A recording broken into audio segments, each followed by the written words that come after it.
The Chicago Bears have requested to interview about 20 candidates, 20 head coaching candidates, give or It's take. it start off at like 13 or something, and they just added like They kept adding as they were going, as the weeks went by. Probably gonna add a couple more before this all said and done. Welcome to the Black Bear Podcast. I'm your host, Mark Robb, with my co-hosts Devin to the right of me, Chef West at the bottom of the back map. at the bottom. Back at the bottom of the map. Even though that's where he reside. Look, we gonna break down this entire coaching list and give our takes and opinions on who we think the next Chicago Bears head coach should be. All that and a lot more right after this.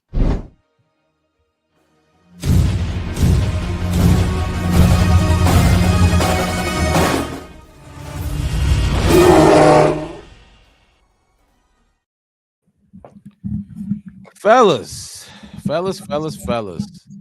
We got a long list to talk about. A lot of names the Bears put on our plate to go and dissect and vet and all that. But it's one name that came off the board before any name, the earliest coaching hire that we probably gonna see. We probably won't get another one until another 2 weeks at least.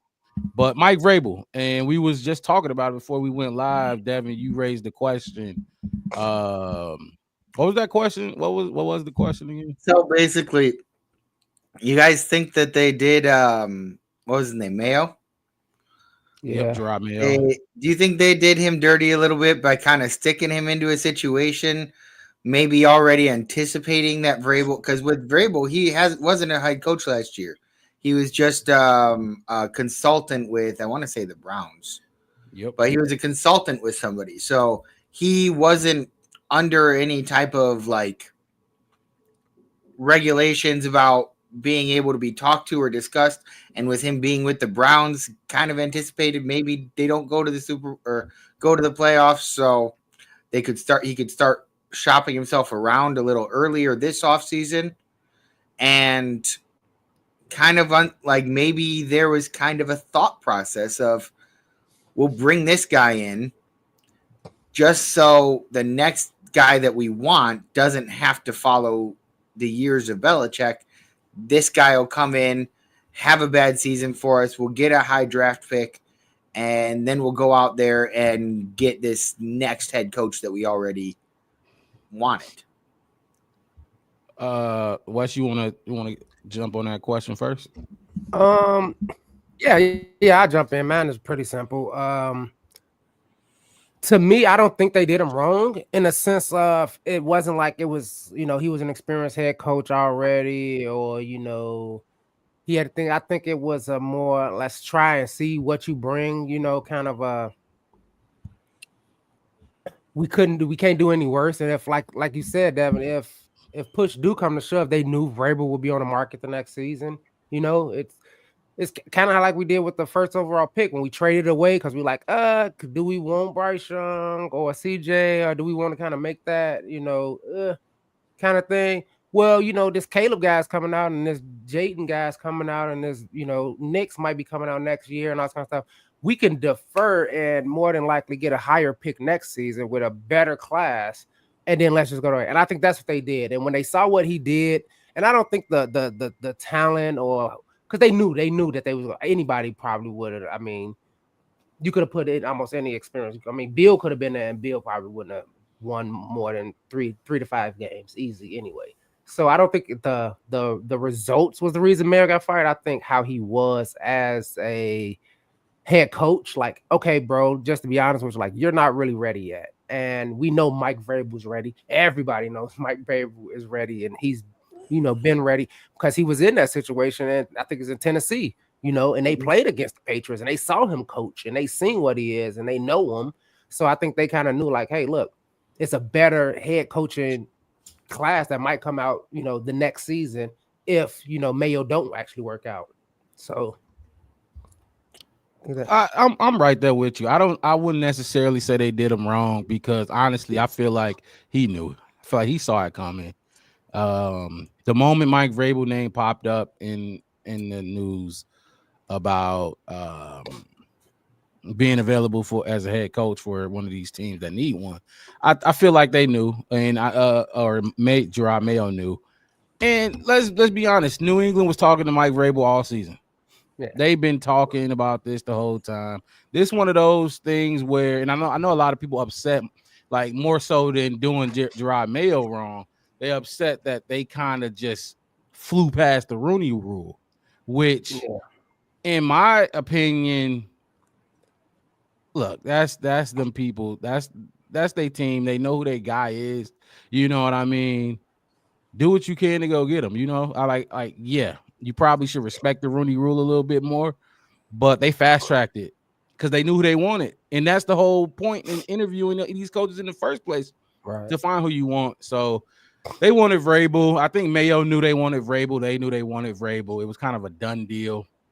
Yeah. From my knowledge, I don't think Mayo came out and spoke and said any bad things about how that whole thing went down. Maybe he will later, but I wouldn't necessarily say they did him dirty.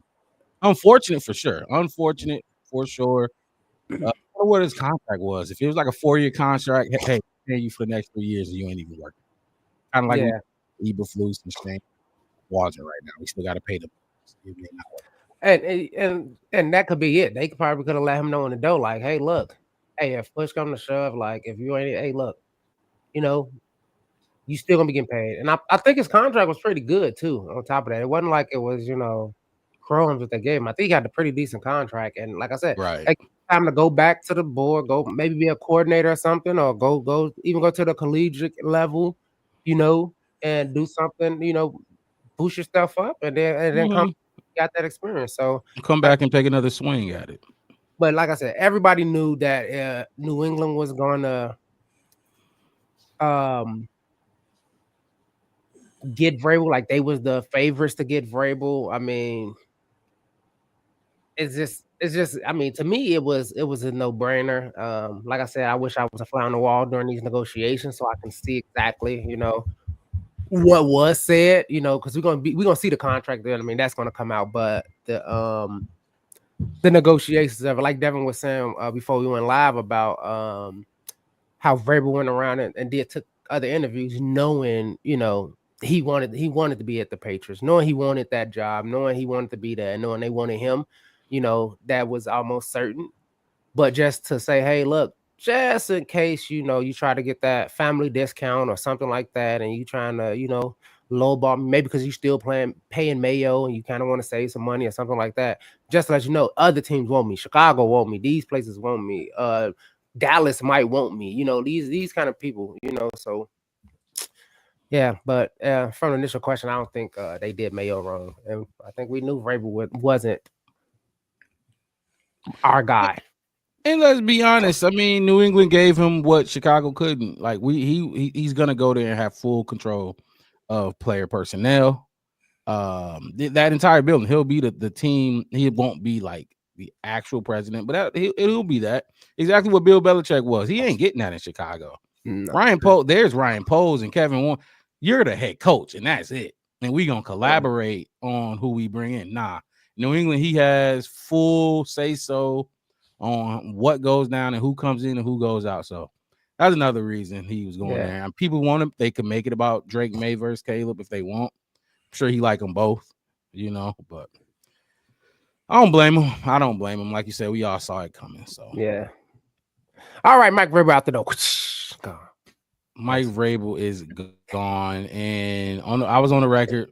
That was my guy. That was a lot of people guy. I feel like he was going to bring both aspects. He was going to bring in that toughness and accountability that we needed as a team, and then he was going. I felt like he would be able to bring in an offensive coordinator to help Caleb. Like he's had some good offensive coordinators under him in Tennessee. So Matt LaFleur is one of them. All right. So all right. Mike Vrabel. All right, let's get into our top 10 coaches for the Chicago Bears. We'll talk about our top 10 list, and then we'll go in depth into the top 5 that we feel the need to. Let me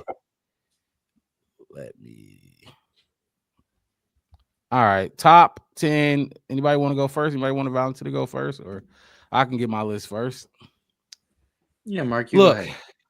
Vrabel was on. Look, and this is kind of a cop out. First of all, let me put the graphic up here of the list of coaches, and I want to shout out to.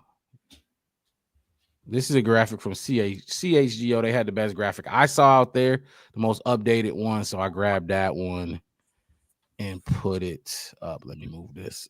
There's the list right there. Interviews with an I, requested with an R, eliminated with an E. A couple of those R's on the right side have been interviewed, like Todd Monken, Joe Brady, Brian Flores. That's the list, though. That is the list as of right now. And we'll give our top 10 out of those guys. Drew Petzing, Ben Johnson, Anthony Weaver, Pete Carroll, Mike Kafka, Aaron Glenn, Ron Rivera, Thomas Brown, David Shaw, Arthur Smith, Mike McCarthy, Matt Campbell, Todd Monken, Joe Brady, Brian Flores, Marcus Freeman, Cliff Kingsbury, Adam Stenovich, and Mike Vrabel. Can I just say that it is sad that we can have a top 10 list for head coaching candidates? I'm gonna just throw that out there because you were talking about a top 10 list, and I was starting to think about it, and it's like it's sad that we have a potential top 10 list of people that have been interviewed. And that there could be so many differences in our top 10 lists. Like how crazy it is, you know. Yeah, and I was thinking about that. I don't know if you talking about this as much, but the list, like how many candidates, you know how we was talking about that before. I'm not so mad at it no more when I look at this list, because I'd be pissed if it was just, like I said, there was a 2-man race. So if your third guy, your fifth guy, I feel like those guys were a toss-up. So if it really was just the top 5 and you lost Mike Vrabel, so now you got a top 4, I would be worried with the top 4. I would be worried. So, and then look, Ryan Poles trying to get this shit right. He failed, and he know it. He trying to get it right. They can't hire anybody anyway right now. You know what I mean? So in the meantime, why not keep taking interviews? They still got to fulfill the Rooney Rule. They're not Rooney Rule compliant. They gotta wait. Half the coaches on this list are in the playoffs right now, so they gotta wait, until they're done to even talk to them and go forward with more interviews. So the other half, they come talk to us why those other guys are making a deep playoff run. So I guess I'm not so mad at it like I was initially, but my top 10 list. Number 1, obvious, Ben Johnson. Ben Johnson, I think it is obviously some. Should I go into depth or just go get my list? Yeah, I'll get my list. Get your list. I was gonna go 10. We'll go into depth after. All right, I'll get my list. Throw it out there. Ben Johnson, number 1. Now after that, disclaimer. After that, my list, my 2 could be 3, my 4 could be 2. You know what I mean? It's subjective. Basically now, but I'm gonna put it out like this in this order, though. I'm gonna put it out like this. So Ben Johnson, 1, 2 is Brian Flores, 3 is Cliff Kingsbury, 4 is Mike McCarthy, 5 is Todd Monken. That was 5, right? 6 is Thomas Brown, 7 is Aaron Glenn, 8 Joe Brady, 9 Marcus Freeman, and we'll talk about that. We'll talk more about that because he really would be up in my top 5 for sure. But there's a reason he's 9. And then I had Vrabel in here as 10, but I'll swap him out for Pete Carroll. I'll swap him out for Pete Carroll. So that's my list. I'll do it again. Ben Johnson, Brian Flores, Cliff Kingsbury, Mike McCarthy, Todd Monken, Thomas Brown, Aaron Glenn, Joe Brady, Marcus Freeman, Pete Carroll. Who's next? I mean, I can go. Yeah, I can go. I'm gonna go from 10 to 1. Okay. So 10, I got Drew Petzing. 9, I got Aaron Glenn. 8, Marcus Freeman. 7, Todd Monken. Whoops. 6, I got Cliff Kingsbury. 5, got Thomas Brown. 4, Brian Flores. 3, Pete Carroll. 2, Mike McCarthy. And 1, obviously, is Ben Johnson. I think we can all Okay. agree. Go back. Go do it again and go from the top. Go from the top. So 1, Ben Johnson. 2, I got Mike McCarthy at 2. 3, Yeah, I Pete kinda Carroll. 4, Mhm. Brian Flores. 5, Thomas Brown. 6, Cliff Kingsbury. 7, Todd Monken. 8, Marcus Freeman. 9, Aaron Glenn. 10, Drew Petzing. Wow, we got the exact same list with the exception of I know. I think Joe Brady and Drew Petzing. Joe Brady and yep. I put Joe Brady, you put I Drew put. Petzing. I mean, wasn't sure. I'm not sure about Joe Brady though. I'm not sure. I don't know if it's just because I ain't looked too much into him or what. I just got a feeling that I don't know. Maybe it's the name. I don't know. Maybe just a plain first name and a bad. That Brady name. I don't like. That Brady name is already famous for. I own it. That's. I don't know. I don't know why I ain't put Joe Brady in there, but yeah. We'll I put Drew talk Petzing. about it. It's reasons. He's the youngest guy up there. He's the youngest candidate by far. So, what's up, Devin? Talk to us. So I got the same first as you guys. I mean, I feel like at this point it's kind of everybody's consensus first. So for first, I have Ben Johnson. For second, I have Mike McCarthy as well, just like Wes. Oh wow. And for third, I have Aaron Glenn. Okay. And for fourth, I had Brian Flores. Okay. For fifth, I had Cliff Kingsbury. For sixth, I have Ron Rivera. For seventh, I had Pete Carroll. Did I already say Brian Flores? I think I did. Yeah. For seventh, I had Marcus Freeman.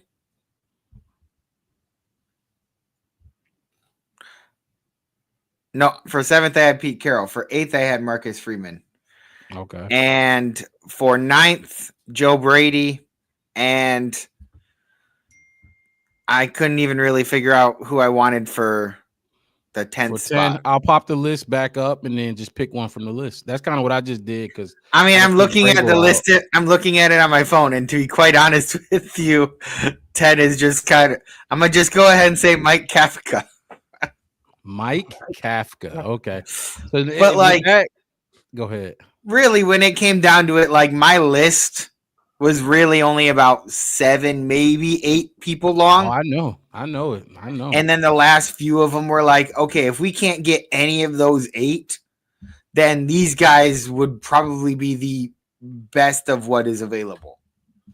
So I like this because we have the same list. Like I said, Drew Petzing and Joe Brady, whereas me and Wes's difference. Your difference was Ron Rivera or in Mike Kafka because you just threw him in there. But, there was one name that each of us had that we did, the others didn't have. So the top 5 would be pretty easy to talk about. We'll all have the same top 5.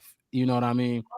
Well, it's different though because Wes had Thomas Brown, which I didn't have. I don't remember if you did or not. In your top 5? Wes had him in the top 5. I didn't have him at all. Thomas Brown, let me go ahead and swap out Mike Kafka with Thomas Brown because I mean Oh, you didn't have him at all. Okay. I didn't have him at all, so I'm gonna just swap him out and put him in at number 10 because that makes more sense to me now that I think about it. But then the Giants offensive coordinator. I don't know. Yeah, like he was. I forgot who was the coordinator. I picked a name. I could not remember who it was, and now that you mentioned that is not who you want. It was like we talked about it. Like, are there going to be some hell no's? That's probably one of them. I was shocked. Wes just left the screen. I was shocked. Wes put Drew Petzing in his. That's the Arizona Cardinals offensive coordinator. Well, see, I think so. One of the things that I kind of had heard was they might also be kind of trying to get some type of strategy of like they kind of like in a way like they hear a whole bunch of different ways that different people might try and handle the situation with Caleb and stuff like that. And then when they find the person that they think can lead the team best, they present them with these other strategies that other people kind of mentioned. So like they're going to interview somebody that literally they have no intention of hiring, like Mike Kafka. Mike Kafka. Like you got Kafka. But dealing with somebody that potentially that had a quarterback that was not living up to where they drafted him. Talking to him about that situation maybe might give them an idea of like, okay, if this situation doesn't pan out, this is what they did and it didn't work in New York. Can we do things differently if it doesn't work out the way that we anticipate? So I kind of think that some of these weren't legitimate, like you have the potential to become the next head coach. Some of them were like, we're interested in talking to you and discussing with you, and they probably weren't even actually in the running.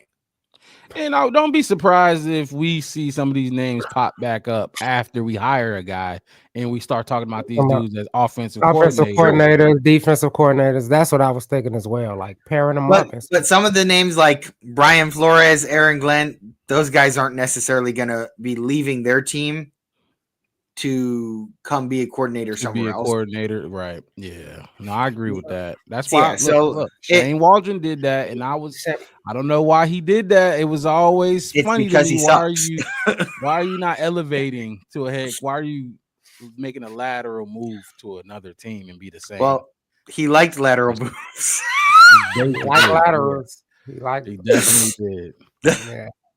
But yeah, that's what I was thinking too, as in the sense of, coordinators. Pairing some of these guys up. I was listening to, I think it was ESPN 1000 Chicago. I forget which show was on, and they was like bringing in a head coach. Like I was saying before we got on, like we need somebody to start this culture for this team. Like a lot of people talk about, well, the roadmap for Caleb, like the Bears organization needs a roadmap.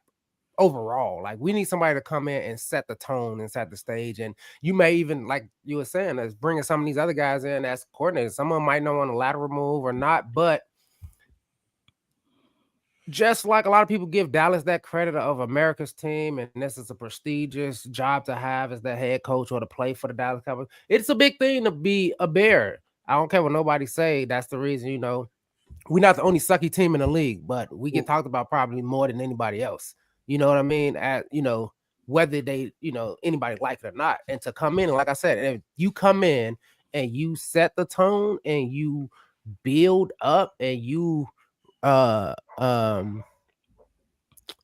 of revitalize this Bears organization to a winning culture, to a winning team, to a competitive team, like all that's gonna get you paid anywhere else.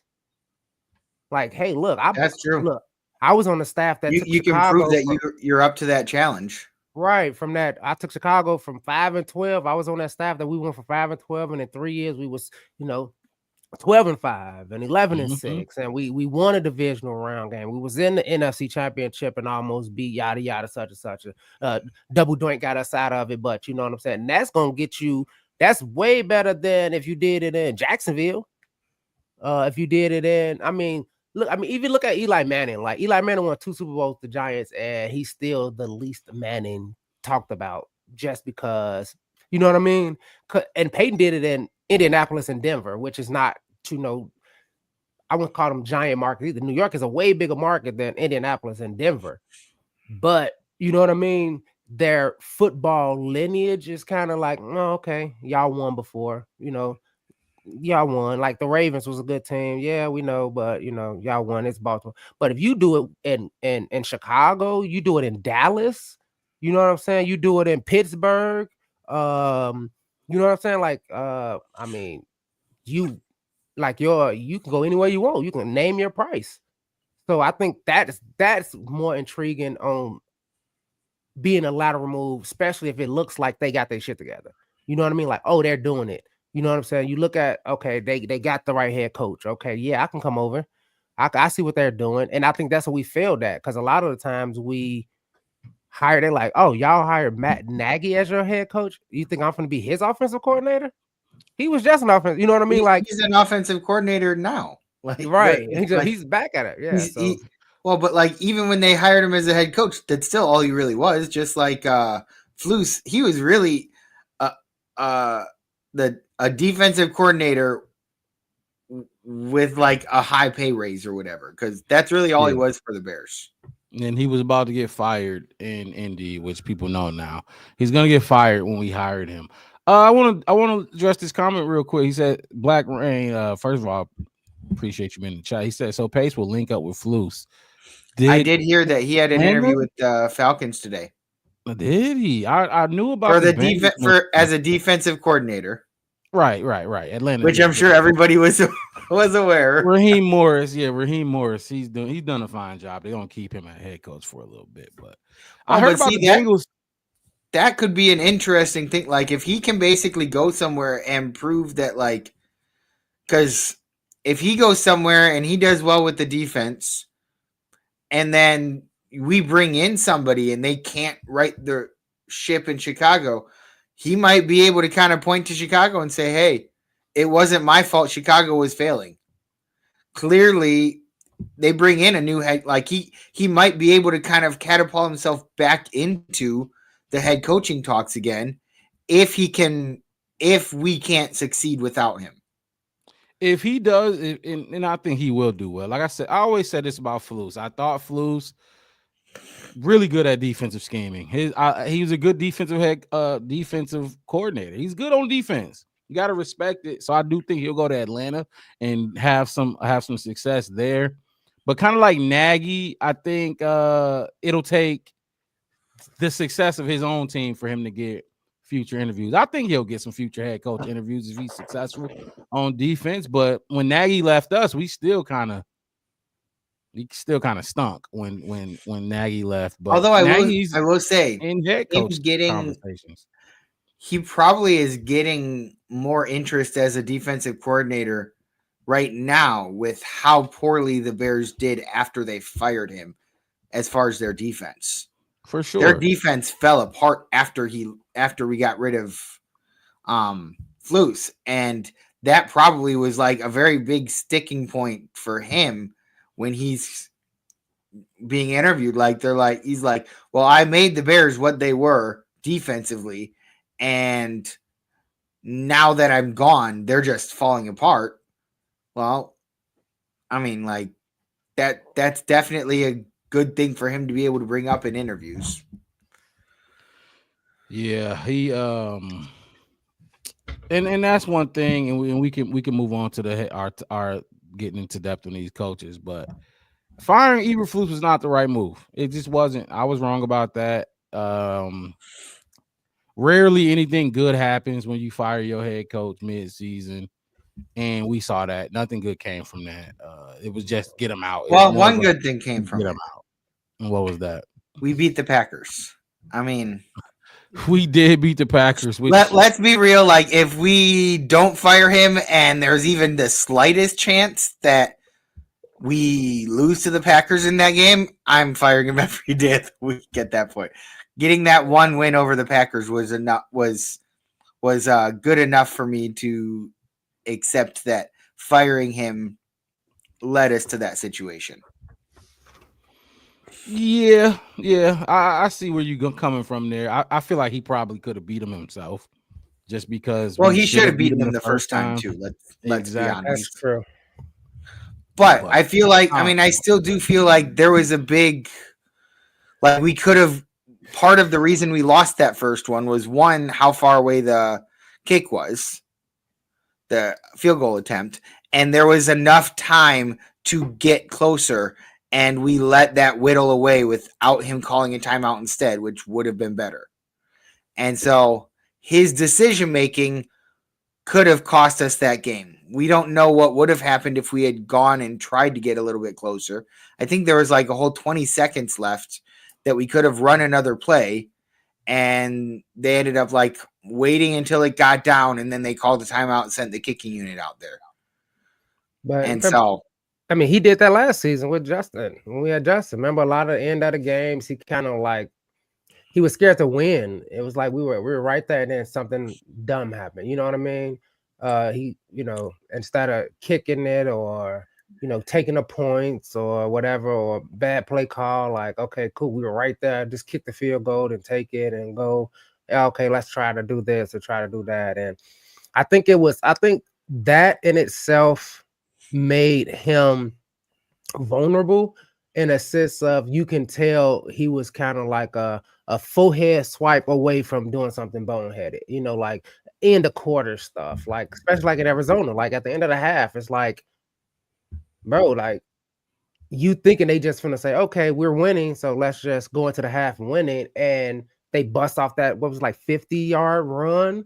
I maintain the stance that's not on Flus. You No, can't no, no. you can't allow that as a You can't player. I don't care as a what he player, like does. that's that. But my whole thing That was is a third string running back. at third, and that's what I'm saying. It's like you didn't establish that, hey, look, every down count type of mentality. Like your player, like I said, the play call could have been a play call, but it's 11 of y'all out there.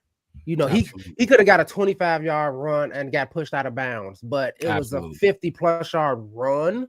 Like that just shows like your leadership. That didn't have nothing to do with, like, you could say I called the wrong play or whatever. It's preparedness. That's what a lot of coaches, every coach say, we have to prepare them. Like, they go out there and do it. I can tell them XYZ all day long, but if they don't do it, it's up to them. And like you always say, like, they get paid millions of dollars. It's on the players, they're falling down and all this other kind of stuff, but they have to feel like it's life or death every down. And that comes from they head coach. That comes from, like, everybody bring up the head coach in Detroit. I ain't gonna say his name no more, but he came out saying, hey, I'm gonna have this team, scrappy and all this other kind of stuff. And I'm gonna keep that mentality of, we ain't getting nothing. Don't nobody give us nothing. We, you know what I'm saying? That kind of thing. And instead of having this almost we're just good enough privilege kind of thing that the Bears seem to kind of have, like, okay, we were just right there. We were kind of almost there. We was kind of like, no, stump people out at the end of the day. Like, we went to London and it was that game. I was like, that felt like a stump them out game. Like, this is the Jaguars. Stump them out. Don't hold back. Don't get pretty. Just play football and stump those dudes out like you're supposed to, and go home, be with your families and do what you're going to do. I agree. And some of the clips we gonna hear, some of these coaches we gonna hear from today are going to say exactly what you just said, Wes, where, yeah, it wasn't necessarily the play call. Yes, it's on the players, but the players are doing what you instilled in them. They're doing what you allowed them to do. The players are a reflection of you. And yeah, we gonna hear some of these coaches talk about that, where it starts. That foundation that you build in the offseason is very, very important. So let's jump into this first head coach then. The number one guy that I feel like if we don't get him, this was I won't say absolute fail, and I will give the second, not at this point, this will be, if we don't get Ben Johnson, this will be the third option. It'll be the third option at this point, I feel like. I think, and I'll give him the benefit of the doubt, but not the Chicago Bears organization, because if you lose out on these two dudes, what does that say about your organization? You know what I mean? Like I was just saying in the text messages, yes, I talk shit about this roster. Yes, I talk shit about Ryan Poles, but in reality, this team ain't as far away from contention as it may seem. So at least it's not as far away as our record right. speaks to. Exactly, as our record look. So if you lose on these two guys and your roster isn't that far off, if you actually be realistic about it, why did we lose out on these two guys? Organization. So that's well, I mean, like, honestly though, we look at our schedule that we've had, or like our past season, and yeah, we ended the year with pretty bad record, right? But how many of those games were we like real close at the end and we couldn't finish? Bringing in a guy that can help get the players to finish the game strong, you turn around about 4 or 5 of those wins and we're definitely in the playoff picture. Maybe not in the playoff specifically, but like we're around the discussion of it. And some of those losses snowballed into other losses that if we don't have those, then we're looking at a playoff spot. So I feel like there was, like you said, we're a lot closer than it looks because it looks really bad. But at the end of the day, like so many of those losses, even though they go down as a loss, we're so close that all we need is just something to put us over that edge. Yeah, and just to piggyback off that, Devin, just to give y'all some contrast to it, the Caleb and Jaden debate is, and as somebody else said this, I was listening to, and it was like, Jaden Daniels got I think 7 wins this season at the last minute or on a field goal at the end, including his playoff win. Yeah. Caleb Williams has six losses, and you know when he lost those games? Blocked field goals late in the game, last play. You know what I mean? Hail Mary. Hail Mary. It was that one play away from winning. That's what I'm saying. Like 6 of them, like we could have 10, 11 wins if that was, you know what I'm saying? If it was flipped, you know what I'm thinking? Like it was flipped. Like you said, if we had that every down count, every inch, every series, not just end of the game, end of the half, end of the quarter, getting down. I know we want to see touchdowns and all that kind of stuff, but getting down, scoring drives, having drives that end in points. Because if you not just end of the game, start of the game too. Exactly. Starting games off, 2-3 field goals. Then you get one Don't start off behind. 2-3 touchdowns. Don't start off behind. Keep it close. That kind of thing. And I think that's what we failed at. And I think that's what I mean when I talk about coaching. But let's get into the guys, because I got some things to say about some of these people. All right, let's kick it off with Ben Johnson. Starting at that I look. It ain't gonna be easy getting them. We got competition. We know the Raiders, and if you look on Twitter and other social media, a lot of people are saying the Raiders are the front runners to land Ben Johnson. They're gonna overpay him. They're gonna overpay him. They're gonna pay him more than we will. That's what I can guarantee you that. Throwing in the fact that there's the GM opening, like open GM spot. But see, here's the thing. They get rid of their GM so that Ben can bring in whoever he wants. But if Ben decides to go somewhere else, they take a plummet in their like in how they are viewed by other head coaches, because a lot of head coaches wouldn't necessarily want to go somewhere where they don't know what's going to happen with that general management spot. So Ben Johnson wanting somebody to go with him, maybe that works for him. But if they don't get Ben Johnson, they're kind of more screwed. It's a big risk, I would say. The Raiders fired their GM to basically entice Ben Johnson into, like, you can bring your own guy, your best friend. You got a best friend that's a GM, and I think one of his good friends is a GM. And they can go there together, and kind of like Brian Daboll did with Joe Shane in New York. We can't compete with that. We kept Ryan Poles. We're keeping Ryan Poles, but we do have the quarterback. They don't have a quarterback, running back, wide receiver. They got a tight end. They got a tight end, but they don't got really an offensive line. They got a good center. I think that's what powered Johnson powered. Oh yeah, Kenny Michael Powers over there. Whatever. Mr. Max Crosby on the defense. Max Crosby, defense side of the ball. I mean, but let's be honest, the AFC is loaded with QBs. Yeah, loaded with QBs. Not just the AFC, your division. That Raiders division, he got Patrick Mahomes in that division. I think it's Patrick Mahomes. I heard it was Patrick Mahomes, Bo Nix, and Chargers in there. I think the Chargers in there. I think Matt Stafford in there. Herbert in there. Herbert in there. So you got to go against your weakest probably run is Bo Nix, and you saw. Wait a minute, didn't those 3 teams make it into the playoffs? You got 3 playoff teams. So you're going into a tough division, but see, Ben Johnson's coming from a tough division, so it's not like it would be something new to him to have, but it would be something new to be at the bottom of a tough division. Well, he was on the Lions, and they were kind of at the bottom for a little while. So, but like he's coming from a tough division, but this is a division he's been game planning for the last That's 3-4 true. years. 4 years. He's Yeah. been game planning for the teams in this division since he got promoted to the offensive coordinator, which is 3 years, but he's been over there for 5, I think. Yeah. He knows this. He knows the division: Packers, Lions, Bears, Vikings. He knows it through and through. That's a positive. That's a plus. Now, like you said, this is a tough division.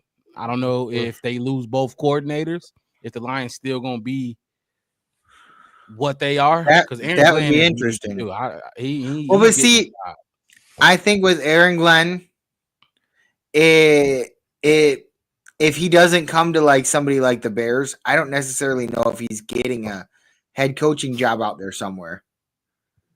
But I think he'll be either New York or New Orleans for sure. See, I kind of look at him as the way that Ben Johnson was last year. Ben Johnson had the credibility out there that he could have gone and become a head coach, but he wanted to wait for that specific job opening. Mm-hmm. And I kind of look at it as like Aaron Glenn now kind of has similar credibility as Ben Johnson did last year. And so now he's in the discussions. He's going out for interviews, but he may decide to reel it back and wait for the right team to come knocking. I think he run a risk of if fuck, I can't think of his name. I just lost his name. Oh man, Aaron Glenn. Aaron Glenn run a risk if he stays and the team does poorly after Johnson leaves. Right, and Ben Johnson leaves, and then y'all third in the division, and you know what I mean, y'all losing, and teams is putting up 27, 21, y'all not scoring 51, the point differential look bad, and then this is the time to leave. It's so, and that's what I meant about like Ben Johnson was smart and how the Bears was with that first pick when we was talking in the green room about how let's wait because there's better and more prospects at quarterback this next year coming up than it is with CJ Stroud and Bryce Young kind of class. Then you get this class with Nix and JJ and Caleb and Daniels and Penix, and you're like, okay, cool. It's more. We have a more variety to pick from. Like right now, if you want to be, if you're a coordinator right now, this is the time to leave. This is the time to leave. So this feel like this is the time to leave because a lot of the people who need a head coach right now is going to get them at least a head coach now. And unlike New England, most of these teams is not going to move off their head coach after next season is over. They're going to be there for at least maybe 2 or 3 years at best. For sure. So what job is going to be open? You ain't going to like now everything is full, I mean, unless you coming out like a Ben Johnson or a Harbaugh or, a Vrabel or somebody that's, and then look, Mike McCarthy is he leaving, Tomlin just said he's open to a trade to another team to take over a head coaching position. If that's possible, like the openness is going to fill up. So if he don't take a job this year, it's going to be about 3 years before another head coaching job comes up. And with this division the way it is, at least a big one. And with this division the way it is, I mean, you got the 49ers, which they're always in that. It'll have some. There'll be some openings next year for sure. Like these, every year there's coaches fired. Now is it going, like you saying, Wes? Is going to be like Ben Johnson he wasn't just throwing himself at bad jobs. You know what I mean? Right. So there'll be some bad jobs for sure, but it's going to be a job worth it. Like Ben Johnson was sitting out waiting for the right opportunity. Let's listen to Ben Johnson speak on this head coach this round. Like you just said, Wes, Ben Johnson been turning shit down for the last 2 years. It's his third time around. So let's see what he got to say about this time in the interview process. Hopefully this works. If this don't work, I'll just play the clip normally, but I'm trying something new instead of just streaming to YouTube and getting a lag. Let's see. Obviously, the job interviews, what did you learn about that process that you think is maybe a better candidate? Oh shoot. This go around, I've been a lot more prepared for the types of questions that they've been asking. I've also changed my frame of mind a little bit, and instead of worrying solely about the offense and what we're doing right here, I've been able to have off seasons and summers to think about big picture view, what a program would look like, where I'm running it. And so I think that way I'm a lot more prepared for the questions that come my way, and much more comfortable answering them. Quick clip, just a quick hitter there. You heard him talk about before it was more like offense. Now he's actually thinking more, okay, how do I want to run my organization? You know what I mean? He was coming in as the Matt Nagy type, where he just couldn't wait to get in there, run his offensive scheme. But no, hell no, you got a whole other side of the ball to worry about. You know what I mean? You got to lead this entire locker room. And it sounded like Ben Johnson, after declining interviews the last couple years, he finally realized that he got a little bit more experience. He knows what to say in these interviews. He knows what they're looking for, and he knows how he would want to run his organization now. Any thoughts on what he had to say before we get into the big questions for these coaches? I felt like he answered fine. I didn't necessarily feel like, I don't know, like he's kind of smart enough to look at what he's kind of done in the past interviews and be able to adjust. And some of these head coaching options and stuff are stubborn, and they stick to their guns and continue doing things the way they've been doing. Right. And he seems, even in like his interview process, he is able to adjust and kind of redirect and go about things a different way. All right. Let's ask some questions about Ben Johnson then. Does Ben Johnson win as a head coach?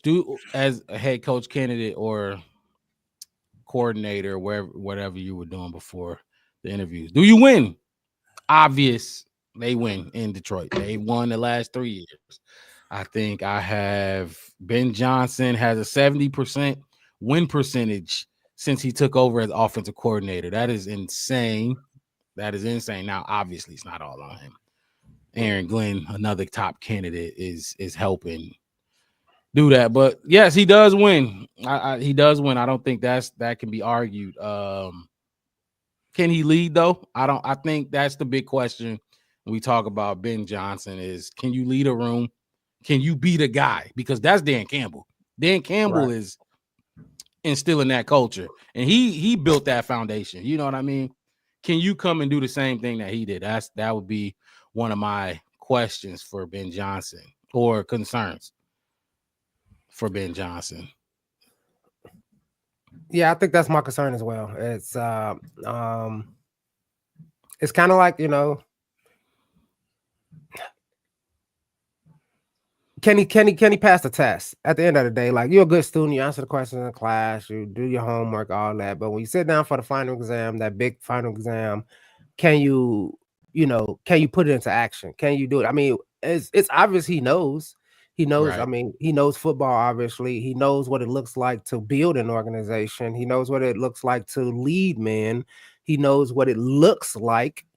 He has a very good inside perspective on that.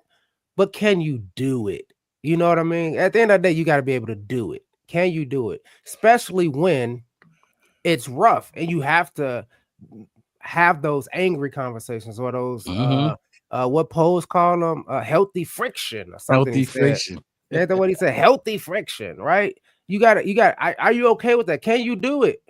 Can you do it without crying? Can you get mad without crying? That kind of thing. Can you get in that? Can you be that type of head coach? Because it's for the Bears. We need that coach. It's not like you come in and saying like, hey, historically, you know what, you guys were great. You guys was this. You guys been this already. Go back to being that. It's like, no, you can't use, it's no past victories for him to bend on. It's all gonna be all on him, on what he do Yep. every week, week in, week Yep. out, day in and day out, practice after practice. And it kind of, uh, just I keep just reliving the Hard Knocks episodes of Flus giving everybody nicknames and all this kind of stuff. Like, and I ain't here to give you no nickname. I'm not here to. I'll call you. In high school, I remember. Coaches didn't even know some people name. Hey, 17. What Mhm. you 17? Your mama here to pick you up. 19, 20. Like, I'm not here to be personal with you. I'm here to win. I'm with instill that. I'm here to coach you. Other than that, we get that part right, then we can get into all the other stuff, But can he do that? Can he coach those guys? And can he instill that in them? That's what I'm kind of afraid of, because he hasn't It's been able unknown. to. It's unknown, and he hasn't done it. We can see head coaches, like I said, a lot of my list is top of my list is already head coaches who know what it is or already made those mistakes. Like, yeah, I ain't gonna do that again. We don't know. We don't want, do we want to spend a whole season of him not being able, learning, with training wheels on in a sense? I don't know if that's what, but like I said, the fact that he did take 3 years to pick a job shows that he knows how to be methodical. Like, he's not, rushing to Not excitement or impulsive. impulsive, right? Yeah, impulsive in anything. So he's gonna take it. So and it's like he don't get frazzled or anything like that. So Mhm. that's a good positive. I think the worst part about him is the unknown, The really. unknown.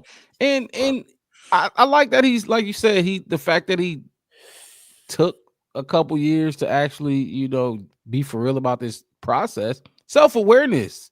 He knew he wasn't ready. Yep. You know what I mean? Because he could have had the Washington job last year. They were going to offer it to him and he pulled out. Mid-flight, Yeah, and turned the plane he's around.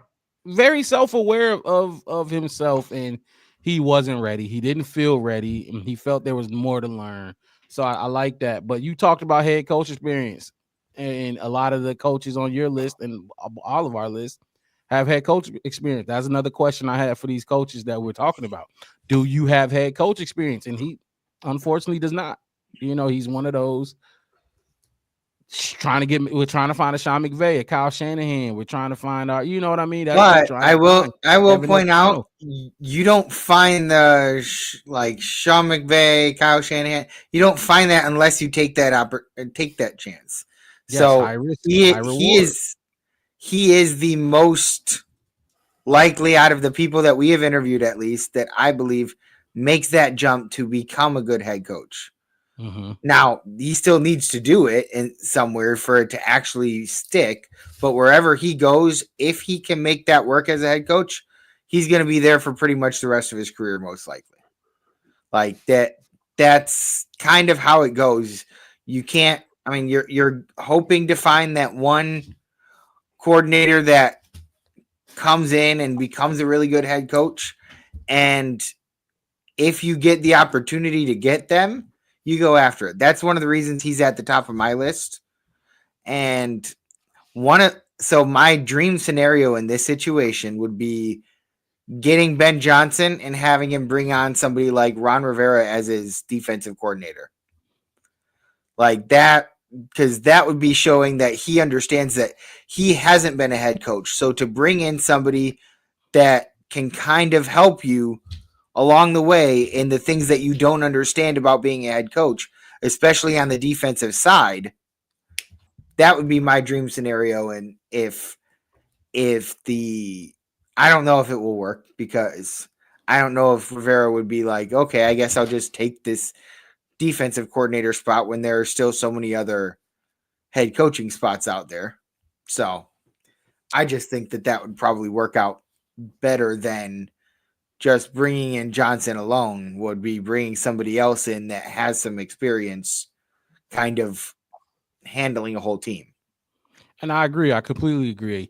That was one of my bullet points for Ben Johnson in my notes, that you would have to, not have to, but it's advised to bring in a veteran play caller.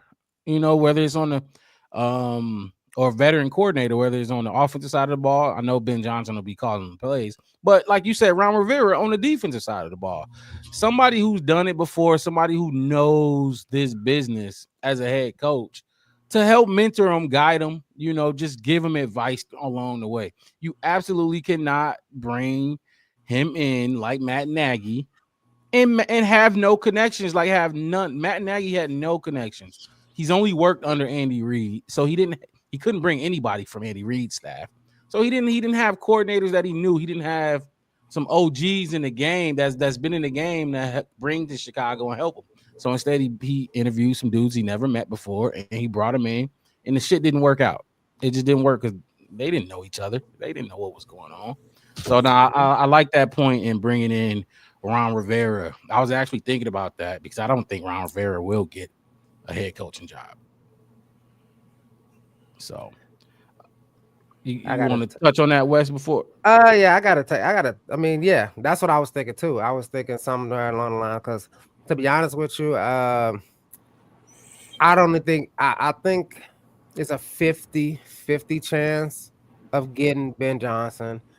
And I don't like the odds of that, to be honest. So my heart is not in, that Ben Johnson's going to come to Chicago. But why wouldn't if he didn't? Why would you think the reason would be? Because it'd only be Jacksonville or the Raiders. I think if the whole point of the whole the Raiders GM thing, having somebody like a Tom Brady who is in the era of ownership, who knows, who's seeing, who's got insight, he got a little pull, he's got connections. Got connections, he's done it, he's been, he's been coached by, and people call, Belichick one of the greatest coaches of all time. Tom Brady, people could argue best quarterback all time, probably one of the best businessmen all time, with his influence, with what he's doing with his connections and the media right now and all this kind of stuff. I think that okay, you're an offensive coordinator, you're coming over, it's your first time a head coach, we're going to give you this long runway, we can build up, you're used to doing it already like you did. I think that is more, and the pressure of being in the Raiders organization versus the Bears. Like the Bears is kind of like, hey, look, they fans want you to win tomorrow. They want you to beat your old team today. That organization is teething for success right now. So that runway is a lot shorter. You're going to be with the Raiders organization, which is one of those organizations I was talking about. If you make them relevant again, the fans is going to pour out. You're in Vegas. You got Tom Brady. You get to pick your GM. You get to pick your own quarterback. Do you really want to battle with Mahomes, though? Like, do you really want to do that? And I got to say, though, the Raiders, they've had like 10 coaches in the last 15 years. Yeah. So it doesn't really bode well for anybody going into that job. It's kind of like you go and apply for a job and you show up and then you get told, or like you're interviewing and they're like telling you that they've had a lot of people quit or get fired in the last like 5 years. Like they've gone through like 15, 20 employees in the last 5 years. And you're like, then clearly this job's not very good. Like, setting high standards, unrealistic expectations, and people just quit or get fired because they can't meet them. Like, I have a buddy that's a Raiders fan, and he says that unfortunately the way that their ownership is looking at it is they're like in a win right now kind of mentality instead of trying to build up. And they're trying to bring somebody in that can win for them right now. And unfortunately, they don't really have much to help them win right now.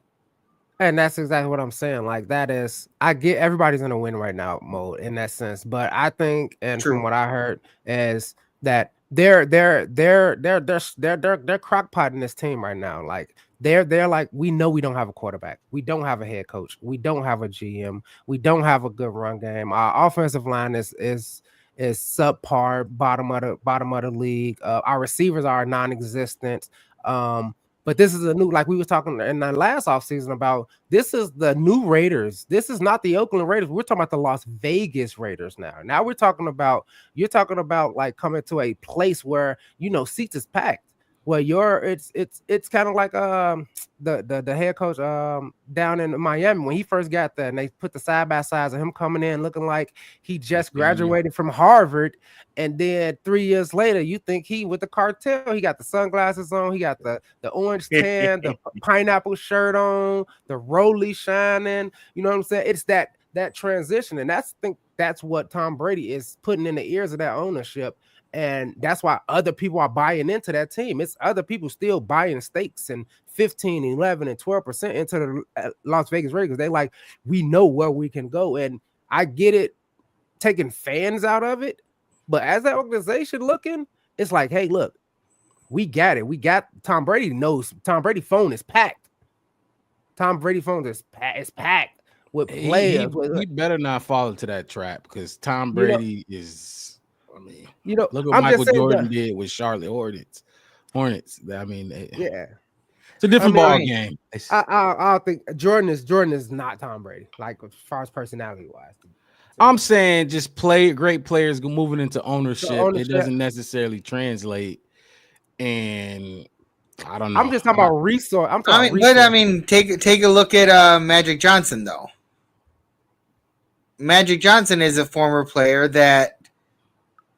He has stake in the Commanders, I believe. Yeah, he ain't playing in the NFL. He was part of that. No, but he also has stake in the. I want to say the LA Sparks. And I think he got some Dodgers stake. Does he have any type of connection to the Lakers anymore? Like, no, I can't remember. He sold it.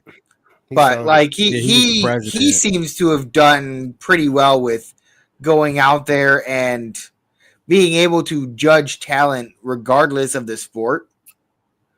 And I don't know if that's how Brady is going to end up being. Like it could have been the same way when Magic Johnson started getting stake in all these different franchises and stuff like that. People might have been like, well, what's this former basketball player know about blank? Or even when it comes to basketball, what does this guy know about like how to run a team? He knew how to play on a team, but running a team is different.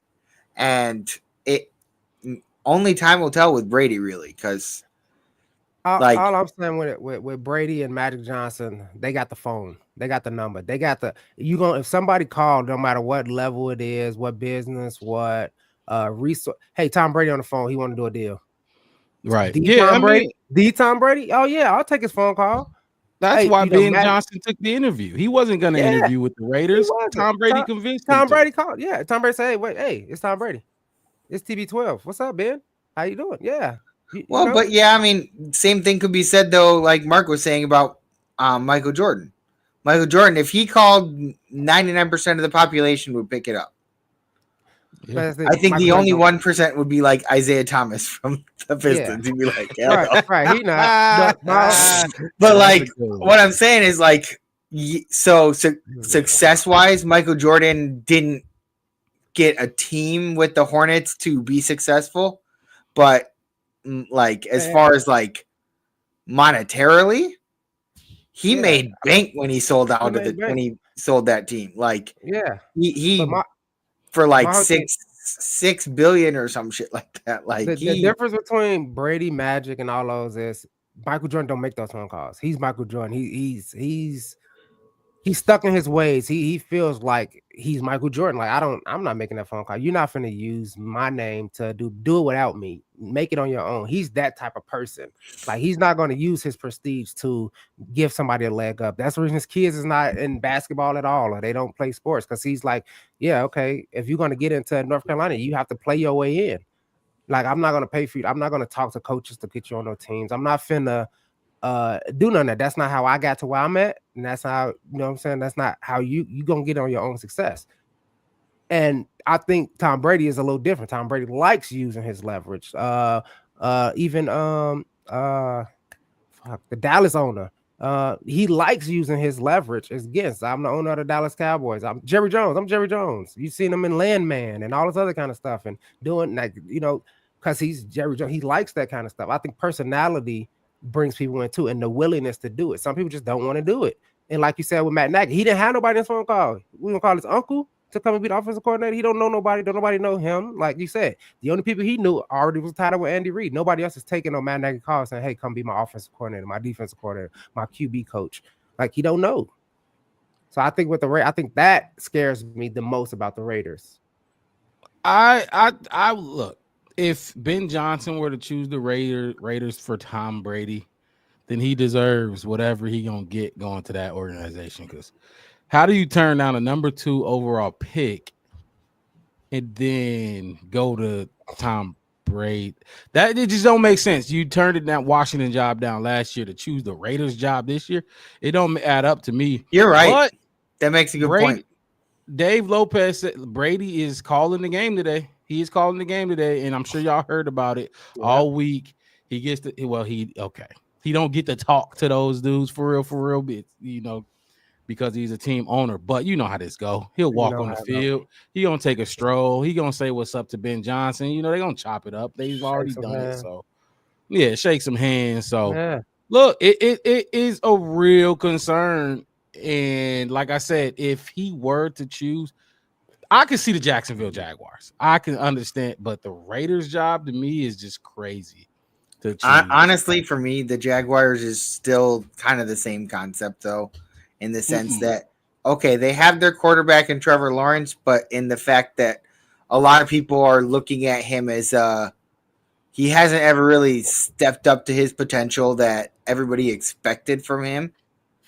It's not like he's necessarily, Still a good quarterback, though. Yeah, I'm not saying that, like, I was just about to say, it's not like he's a bust or anything, but he hasn't really lived up to the expectations that were, like, thought of when he first came into the league, and he's now had a number of years to continue to grow and get better, and he's kind of still playing at a similar level that he was when he started.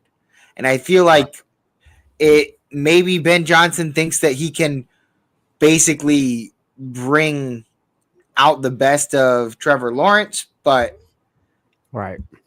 they're getting into that stage of where, like, they need to start considering, well, maybe we move on from Trevor Lawrence in a number of years, and then it would be up to Ben Johnson to find. Most teams would say, no, don't move on from somebody that's a decent quarterback. But same way with, like, the Steelers fans with Mike Tomlin, you don't move on from somebody that's giving you success, getting you to the playoffs every couple of years or so. Maybe you don't succeed as far as making it all the way, but, like, being one of those middle of the pack teams, you're having success.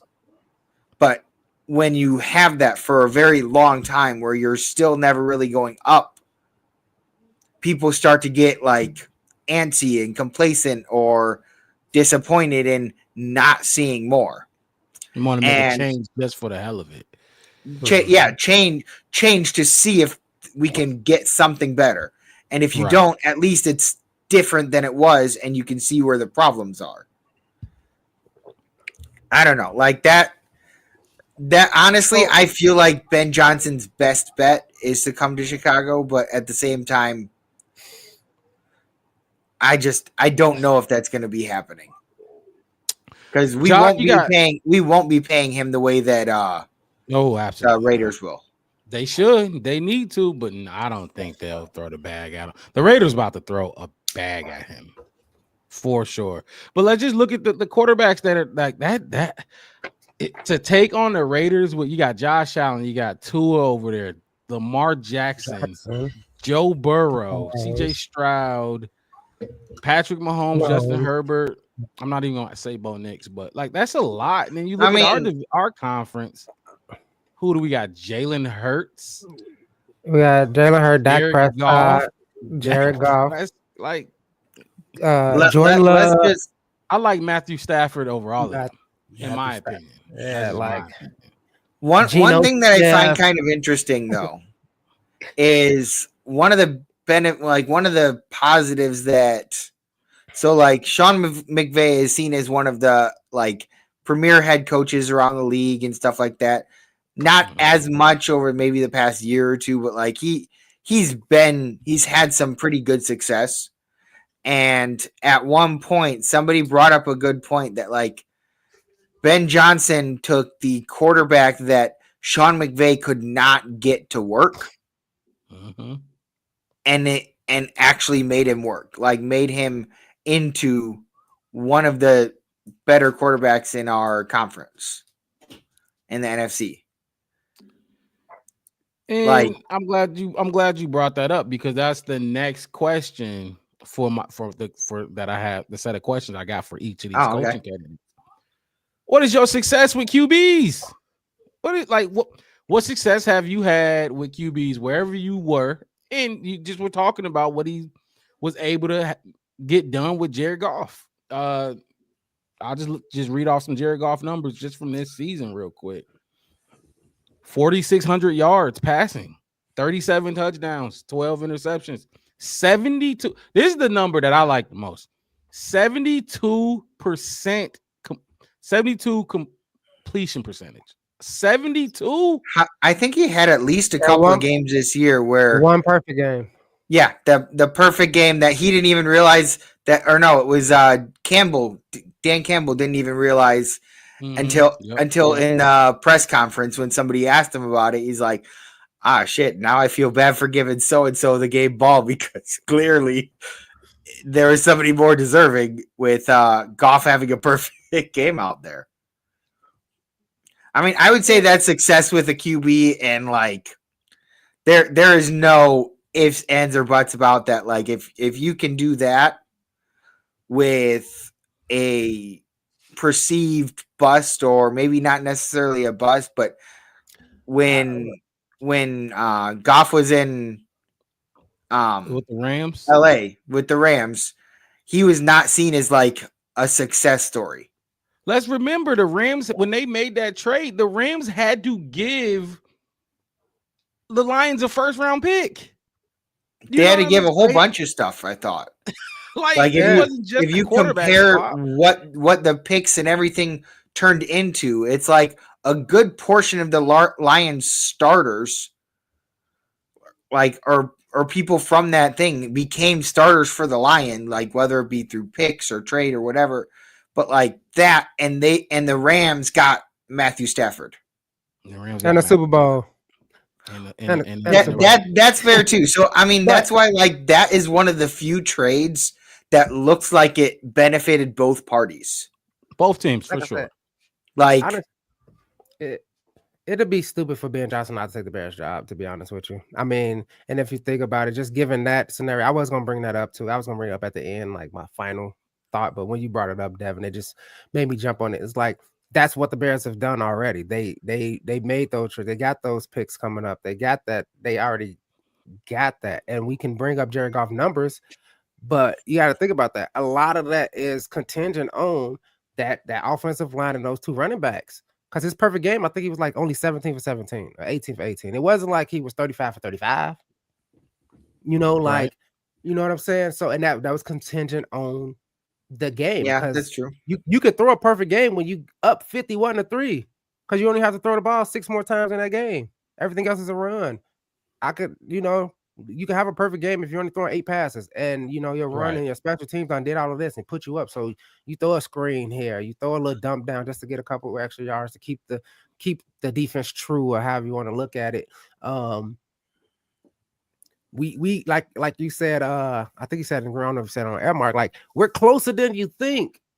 And it's because, like I said, like a lot of people want to talk about the Bears like we're the Raiders, like we're equals, and we're not equals. We're not equals as far as the roster and the team that we already have, and what we can be as far as a head coach perspective is looking at it. Like you're right there. You're on the cusp of it. We was on it, like we said before, we was on the cusp of being a playoff team last season. And look at the Packers record versus teams in our division, which arguably all year has been said that it's the toughest division in the entire league.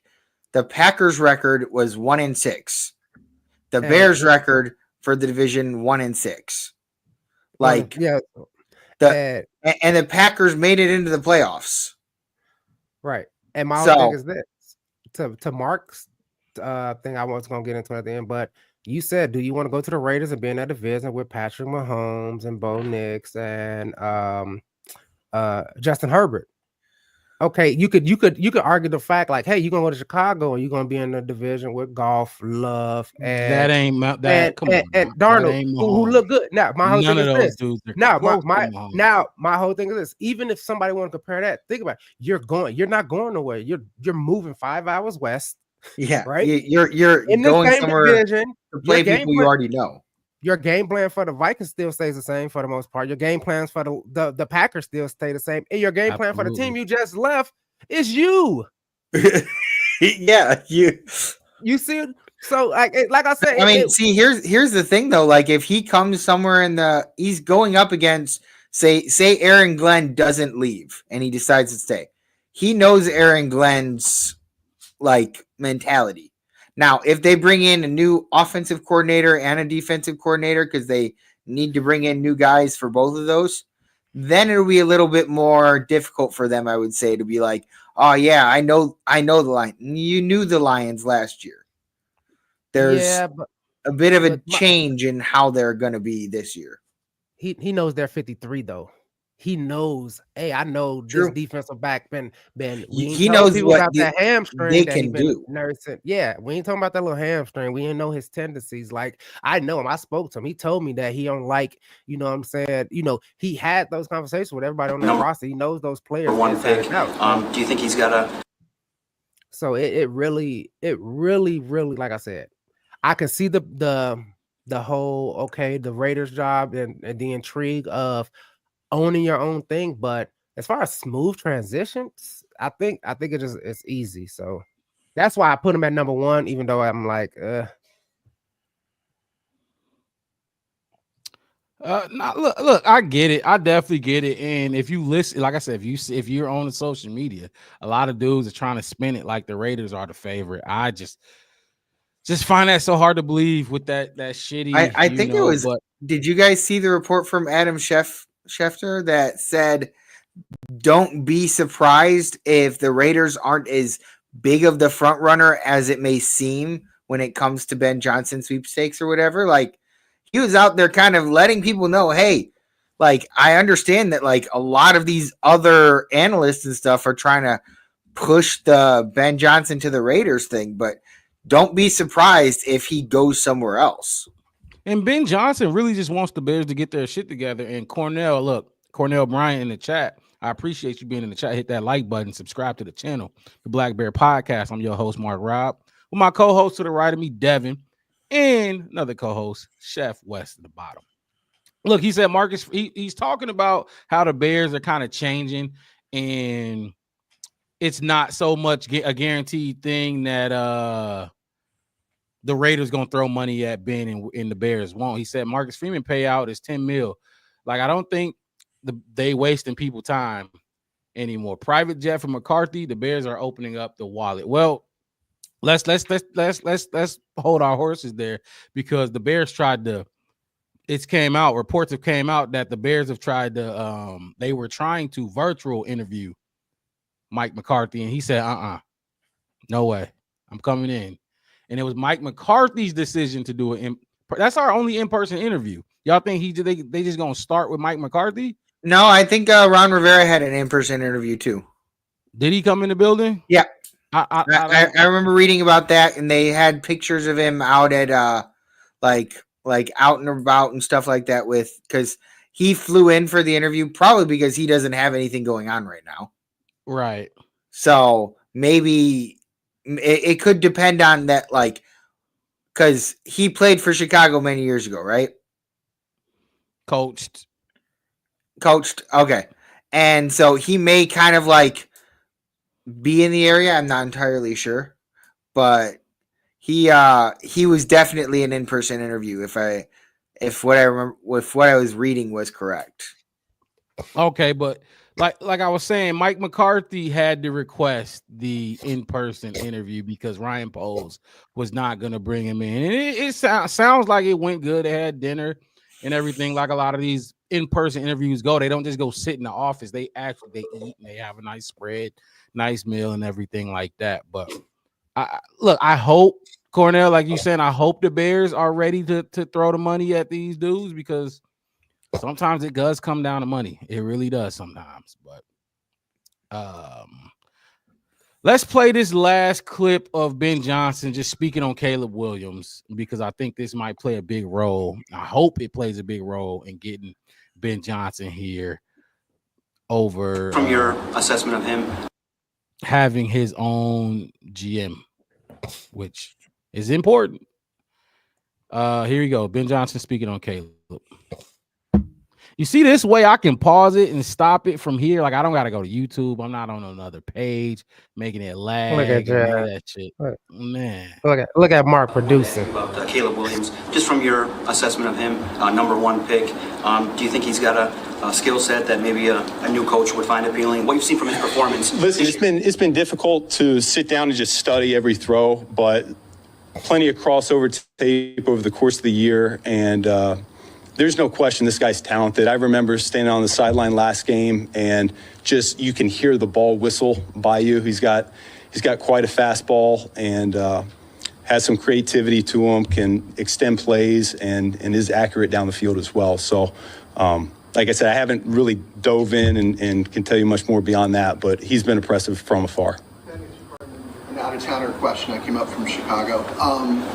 What did you learn in the last 2 years about your name coming up in coaching searches that has informed the way you kind of try to compartmentalize it this year?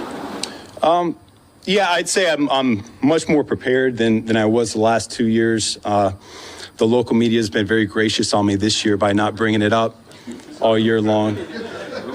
Yeah, there you go. And so, last couple of years, getting thrown into the coordinator role, things get on you fast, and you don't really have time to think about the future a whole lot. Now that I've been through the ringer a couple times, had some interviews, I certainly do feel more prepared just from a big picture standpoint. But right now, I mean, we got 3 games left in the regular season, going into the postseason, and honestly, this is why I'm here. This is why I wanted to be here. I have an obligation to the people in the building to be right where my feet are. And when I walk in and I see the coaches staying long nights and working as hard as they're doing, and I come in and I see the guys, the players in the meeting room and on the practice field attacking each day like they are, that it's hard for my mind to wander much beyond what we're doing in the here and now. Jamie. That ain't Ben Johnson. But you see, look, he watching Caleb. You know what I mean? He looking at Caleb. He see him. Obviously, we play him twice a year, so he had to, game plan for him twice a year. But he sees Caleb. He sees his talents, and I'm sure he don't see that from anybody they got in with the Vegas Raiders. I don't know what pick they have, because I think it's pretty high. What that is? 8, 9, 8. They're about 8. I digress. That is not very high. Guess. I mean, you can always. I mean, top 10. You can always move up when you have a top 10 pick. It's moving up is not hard. But my whole thing is this: guess who projected to have a pick behind or close behind them? Ooh, the Bears. Yeah, we're literally just like 10. 9th or 10th. Yeah, we're 9th or 10th. So, like I said, I mean, do you want to draft Shador? You think Shador or Cam Ward gonna be the difference? I'll be realistic with you. Shador brings a whole mess of problems with his dad to me. Like, he's already gone out there, and I think there are 3 teams that he's listed that his son will not play for. And it's like, do you want to risk moving up to try to get him, only for his dad to come out there and say no? Like that, then you're stuck with, okay, well, if you didn't move up high enough to get like Cam Ward or somebody else that you want, like a top tier quarterback up there, then you're stuck with nothing. And you probably gave away quite a bit to move up. And I don't know. It just, to me, that's a concern of having that player that you don't know if he'll be able to play for you. Well, look, I think Shador is going to play for whoever drafts him. I don't think he'll come in and cause a like. Personally, I I don't. They I said don't. that about I Caleb. hope he wouldn't do the Eli Manning thing because I feel the same way about that whole situation where Archie Manning didn't want didn't want him to play for whatever team had drafted him or whatever. Like to me, it rubs me the wrong way. Like you go into the draft, you get selected by a team. If you don't like that team within a couple years or whatever, you tell them to trade you. You request trade, do whatever you can to get out. But you don't just kind of like not play for a team from the start that picked you. Like that kind of Kobe did that too. to me, those types of mentalities when you're coming out of college, like you are not the guy or whatever for whatever team picked you. Like they picked you to improve their team, not to like hinder it. Like that the team loses out on you if you do something like that. Like I don't know. It rubs me the wrong way. I agree, but I don't think Shador is going to do that. Like I said, and then with Dion, his pops, like I said, they thought Caleb's dad, Carl Williams, was going to be. We ain't even heard from him besides retweeting shit on Twitter about about. Which is nothing. You hear that Dion was talking to the Cowboys? Absolutely, absolutely, and he should. And that's right up Jerry Jones' alley. Keep making publicity moves. Do shit that brings publicity. That's what Jerry Jones like. I doubt he'll be the head coach in Dallas, but hey, it's off season. Let's have some fun. We're not in the playoffs. Who knows? They could bring him in as a coordinator too, though. Like I don't know if Prime would be fine being a coordinator. Yeah. He's like, nah. Because then whoever they bring in as a head coach would be constantly worried about this guy that's sitting right behind him. That kind of the same way that Eberflus didn't want to bring in any good coordinators that could take over his job. Which is funny because technically he did bring in somebody that took over his job. Like Thomas Brown. Like he was too worried about like the coordinators taking over his job. He didn't think about the guys underneath them if he brought in other people that sucked. Honestly, in my opinion, if you're good enough at your job, just be good at doing your job and don't worry about and then you won't have to worry about other people taking your job. You shouldn't. And that's how it goes in football and sports. Like you bring in a backup quarterback, I don't care. Yeah, I'm gonna ball out. I'm gonna play football and make sure he sit on the bench his entire career here. It's competition. Exactly. You can't be scared of competition. Same thing with the Falcons. If Kirk Cousins was playing the way that they pay him, like if he was playing at a top tier level, I guarantee you Michael Penix Jr. would be sitting for 5 years.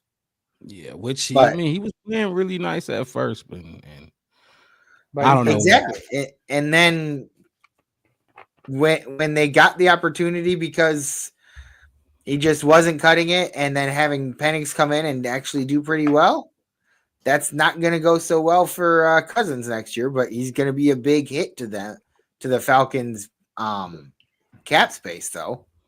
Yeah, they're gonna try to trade him as soon as they can. Let's shit. Hey, now you got a good point, bro. So I got one more question for the coaches for this coach. We'll move on to our next coach. You spent the most time on him, rightfully so. This is consensus pick. Yeah, exactly. And this is a simple one. Are they an upgrade? And by they at this point, it's Ben Johnson. Is he an upgrade from what we previously had? I think that should. Are we talking about Thomas Brown or are we talking about Eberflus? I'm talking about Eberflus, but I think it'll be the same Thomas Brown for Thomas Brown. Yes, I think it's an absolute upgrade. Yeah, upgrade. I think it is. I mean, just like Mayo or just like we were talking about Ben Johnson. I think Thomas Brown gonna be a great head coach one day. Not today. And I mean, the only area that isn't an upgrade with bringing in Ben Johnson is the defense. And you can get a guy who devotes his life to defense, and he'll get those boys ready to play. Ron Rivera, I Saleh. personally, I feel like there are enough defensive coordinators out there that are good enough to be good defensive coordinators, but the league is a lot more offense focused, so they're not going to get those head coaching jobs, that those coveted head coaching jobs, unless you have like the top guys. So bring in a good offense or defensive coordinator and just let them handle the defense. And Robert Saleh, I heard you say Robert Saleh. Did y'all see that the 49ers just offered him a massive contract? Yeah, I did not. Yeah, that'll be. He'll probably take that. I wouldn't turn that down, honestly. It's the 49ers. Y'all gonna be competitors. But okay, who do y'all want to talk about next? I know we had our top 10 lists. We could talk about Mike McCarthy, because I think that Mike McCarthy was in all of our top fives. He's my number 2. Yeah, Mike McCarthy was 4 for me. Yeah, he was my number 2 as well. So we could talk about him because he was pretty hot. He was within our top 5 for all of us, top 4 even. Mike McCarthy. Ooh, wait. It's a lot here with Mike McCarthy. A lot to unpack. I'm gonna just give a disclaimer right now. When I first heard his name mentioned, he was a definite hell no, never in a million years type of situation, and I was letting my emotions speak for me rather than I was speaking from my heart there instead of speaking from my head.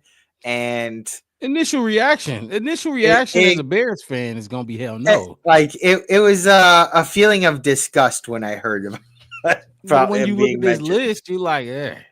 When I look at the list and then when I think about him in a coaching perspective, that's when it really kind of clicked on me. Like, well, he's done pretty well, and as much as I dislike the Packers, he dislikes them too. So that's another thing. Like, you can't, like, when we brought in think about it, they got him fired. What's his name? The offensive coordinator, Getsy. When we brought in Getsy, it wasn't like a situation of like, oh yeah, he hates the Packers because of this or that. Like, we all kind of still felt like he had ties to the Packers still. Like, I didn't like that aspect, and it always felt like he just wasn't trying very hard against the former team. Mike McCarthy does not strike me that way. He strikes me as somebody who wants to beat the crap out of the Packers every chance he gets.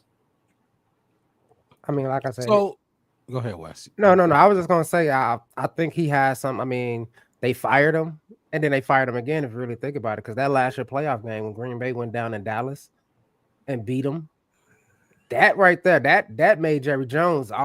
Look, Jerry Jones almost fired him. He's still thinking about it. We still talking about it. So if you really think about it, the Packers got him fired twice. And if you want to talk about, let's talk about that. He knows the division. He knows it. We want like. I would argue that he doesn't know the division as much now because it has changed. Like, the Vikings and the Lions have changed a bit over the past like 3 or 4 years. Like, back when he was part of the division, it was the Packers and the Bears that were kind of more towards the top. Now it's kind of reversed. I don't know if Kevin O'Connell was there. I think Kevin O'Connell only got to the Vikings in like 2001 or 2021, 22, something like that. What I mean when I say he knows the division, I mean he knows what it means to have a winning team in the NFC North. He knows the prestige that it comes with. He knows what these rivalries, what these division games is. So when he comes in, and that's what I'm saying. When I'm going back to these people, and that's why when he first said it and it first came up, I didn't say a definite no when I seen him. I was intrigued, like, I wonder how this will roll over with everybody else. Like, and I moved him up the list as I thought about it, and I let it set in. Like, we need a head coach that's gonna come in. Like I said, we need a head coach to build to start, not build, because there's nothing to build on. It's just bricks and bags of cement that ain't been mixed yet. This organization needs something built, and he knows what it means. He knows how to build it. We talk about quarterback development. Everybody love Aaron Rodgers. You know who else love Aaron Rodgers? Caleb Williams love Aaron Rodgers. He knows what it means to be a rival in our division. He knows. I mean, he lived up in the north, so we don't have to worry about the whole people talking about, oh, is there a cold weather person, this, all that kind of stuff. You don't. So he knows that. He's a winning coach. I mean, I think other than this season, the last 3 seasons, the Cowboys had 12 wins each season with a playoff game in their pocket. We ain't had that. Let's get, like we said before, that's what we need to get at. And like I said, if we need to bring somebody in that could get us that winning the next 5 years, making it to the playoffs and being in playoff games, and like you say all the time, Mark, meaningful football games. Let's get to meaningful football games, Chicago. Not just what we automatically get, not just the 18 weeks that everybody get. How about we get us some extra games? Let's go earn some games first before we talk about the mountaintop and the pinnacle and all of that. Let's get a coach to get us there first. And with him coming in, I think like I said, I think he's a leader of man. He can develop quarterbacks. When he come in, he say, hey, look, I won a Super Bowl already in this division, by the way. So I know what it takes to get there. So those players in that locker room will be able to know, even though they like, well, none of us was here when that happened. They know. They can go on YouTube. They can look at it. Like I said, they could read his resume and be like, okay, yeah, he kind of knows what he's talking about. I have faith that he's steering me in the right direction. He's steering this ship the right way. And like I said, pairing him with a defensive coordinator like a Ron Rivera. I know Robert Saleh got that 49ers. You brought that up. I was gonna bring it up as well. But bring in a good defense coordinator. Let him develop that quarterback. Because I think the key thing is everybody keeps saying like whoever the Bears head coach is, and I think Ryan Post has anything. We need somebody to have a plan for Caleb. And if anybody got a plan for a quarterback, it's Mike McCarthy. He knows how to plan for a quarterback. So that's why he jumped up to 2. After I kind of thought about it and I let my fandom rest a little bit. He's been going a while. It dissipated, like when Favre went to the Jets. It dissipated a lot. So now I'm looking at it for the benefit of the team. Is it worth it? Yeah, he's not. Like I said, I think he's the second best if we don't win. And I think more than likely that's probably where we fall. Because he's not looking for a bag, really. He's looking for a long-term deal. He's looking for a long term. He's looking for, his pension. He's trying to, spend the next 5-7 years and then retire. By that time, Caleb, should be, the face of the NFL. And somebody else can pick up where he left off. Thomas Brown might come back. Devin, you got thoughts on Mike McCarthy before I jump in? Looking at his record and stuff like that, see the benefits are he is a proven head coach. He has done the head coaching thing. He has had success. He is not unknown in those areas, and he knows the division. And one of the things that I was reading that it seemed like he probably is a little bit higher up is that he's already planning for it. He brought with him coaches when he came to meet in Chicago.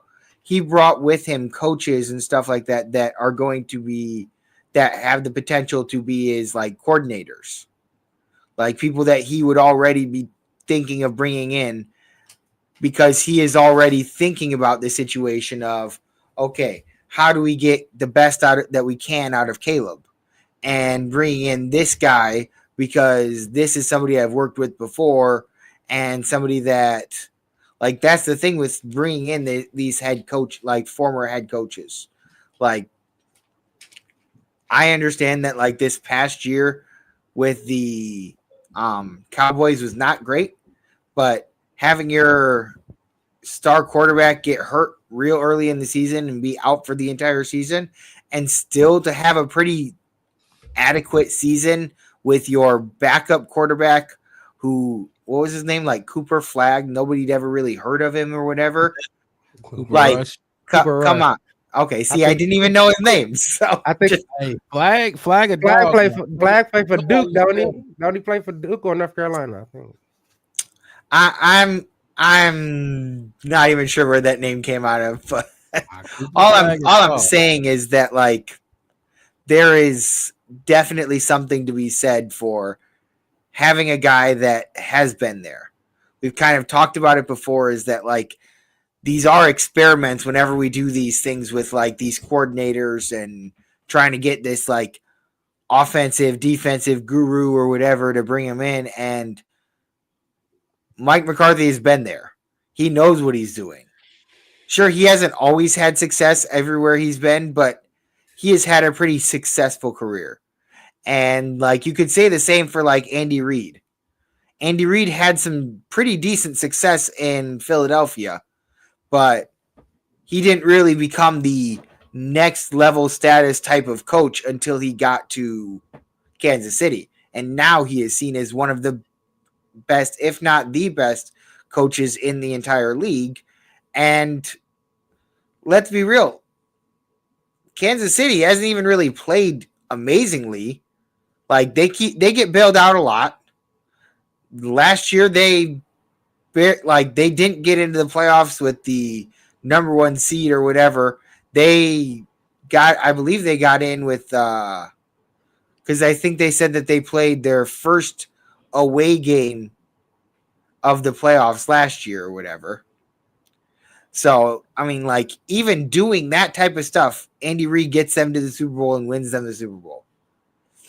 That could be what Mike McCarthy does for us. He comes in, we have a team set up and in place, and he needs to get the guys to believe in him and stuff like that, which he has. He's led teams before, so that's why I think this guy could probably be the only reason Ben Johnson was my number 1 was because the upside, if he is that next hotshot offensive coordinator, is a lot higher. But I feel like we've done the experimental things a few too many times, and we need to get a guy that's been there before at this point. A guy that's done it before, a guy with head coaching experience. That's one of the questions on my list for these coaches. Do you have head coaching experience? It doesn't necessarily disqualify you, but it is an important question, something important to know. Look, Mike McCarthy, for me, and hold on, let me put this comment back up before I get into my opinion. Dave Lopez says McCarthy a good coach, but this franchise needs a complete total franchise altering coach. McCarthy ended up butting heads with the QBs in the end. He's a John Fox 2.0 waiting to happen. Y'all know what happened with John Fox. He was basically here to collect the last check before he retired. Y'all think Mike McCarthy is on that wavelength, or do y'all think he still got a lot left in his tank? I think he do. I mean, if you listen to Dak mad that, he gone. A lot of players is mad that he's gone. They like, we see, and that goes back to when I was talking about Ben Johnson in the sense of maybe he learned his lesson. Maybe he learned how to not be so abrasive with quarterbacks. And he could be what created Aaron Rodgers, the person that he is, just being the way he is. But if you want to talk about, I don't think he get enough credit for Aaron Rodgers. I don't think they always give it to Aaron, but they don't give him, like I said. And then on top of that, you want to talk about look at how Aaron's doing right now. So let's be real, right? And it would, and my whole thing is Bill and Tom didn't always get along. That anybody will tell you that, that's fine. And I think that we need some of that. But I mean, like, look at, like, even for another example, Sean Payton and Bo Nix. They've shown them numerous times butting heads, getting into it, firing each other up in the process. And Bo Nix has had a pretty successful first year. I wouldn't say monumentally successful, but I would say he's gone out there and proven that he deserves to be in this league. You need to be a leader of men. That's the line for the week. That's the thing. Can they lead? Are you gonna sit there and be soft about it? And I think Ryan Poles, Mark, we talked about it in one of the shows where he said, I saw things and I should have said something. If your head coach see something and don't say nothing, I think that's what that was happening with Eberflus. Seeing something, don't say nothing. I told you about when I seen Shane Warden on the sideline smiling up at the game. He's smiling and we getting thrashed. And it's like, what are you doing? Be yelling, be demanding. What are you just, like you gotta be, because these is grown, rich, by the way, rich grown men who make more money than you. So you can't really tell them nothing. So you got to learn how to find that and beat that for them. Because guess what? They're on TVs. It's not, I mean, how many, besides Andy Reid, I was going to say how many head coaches is in commercials, but I just thought about the Andy Reid Nuggie commercial. But how many, you're not the face of it. And like you said, Mark, he don't get enough credit for the success that the Green Bay Packers had. He really don't. He don't get that success of it. They don't talk about it. He got 11, I think it's 11 or 12. 10 plus win seasons in his career. You want to go look at what the Bears did in the last 15? How many 10 plus seasons we had in the last 15? Comparative. So if he has to come in and he has to grow Caleb, just like he grew Aaron, like he grew Dak, like he grew these players. Like Dak was an MVP race last season. Let's be real. It's not like Dak was like straight out of college when McCarthy got to him, right? Or was he? Because he's been in the league for a little while now, and he's been like year 3 or 4. Statistically, he's been a pretty solid quarterback. But I mean, the thing is, like last year, they were having a great year. The Cowboys, they choked in the playoffs, but it kind of brings me back to kind of what we were talking about a little bit at the beginning, or maybe it was before the show started. Like, you can't sit there and say like you need somebody that can take you all the way to the Super Bowl. You have to get to the playoffs first. Once you get to the playoffs, then focus on getting past it. Like, they lost to the Packers last year in the playoffs, and they probably should have beaten them. But to just say that, like, oh yeah, he lost that first round, he's not a good head coach, that would be kind of a little ridiculous. Right. I mean, you look at Matt LaFleur, a lot of people praise him and he keeps losing. Mike Tomlin, he keeps losing in the playoffs. Not Shane Steichen, but Sean McDermott in Buffalo, they keep losing in the playoffs when they get there, but they're a good fucking team.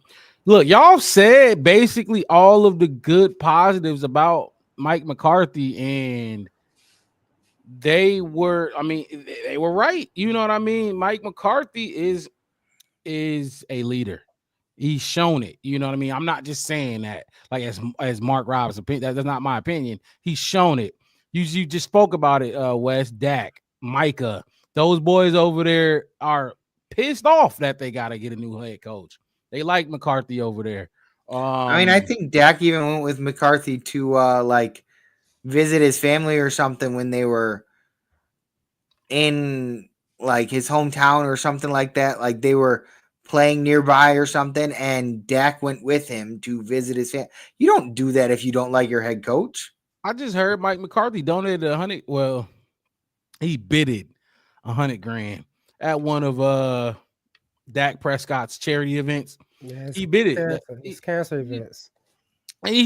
So his connection with his players, his locker room development, and things like that. We know the Packers are known for not bringing in free agents, and I think that's another thing the Bears need: player development. We have to develop our own players. True.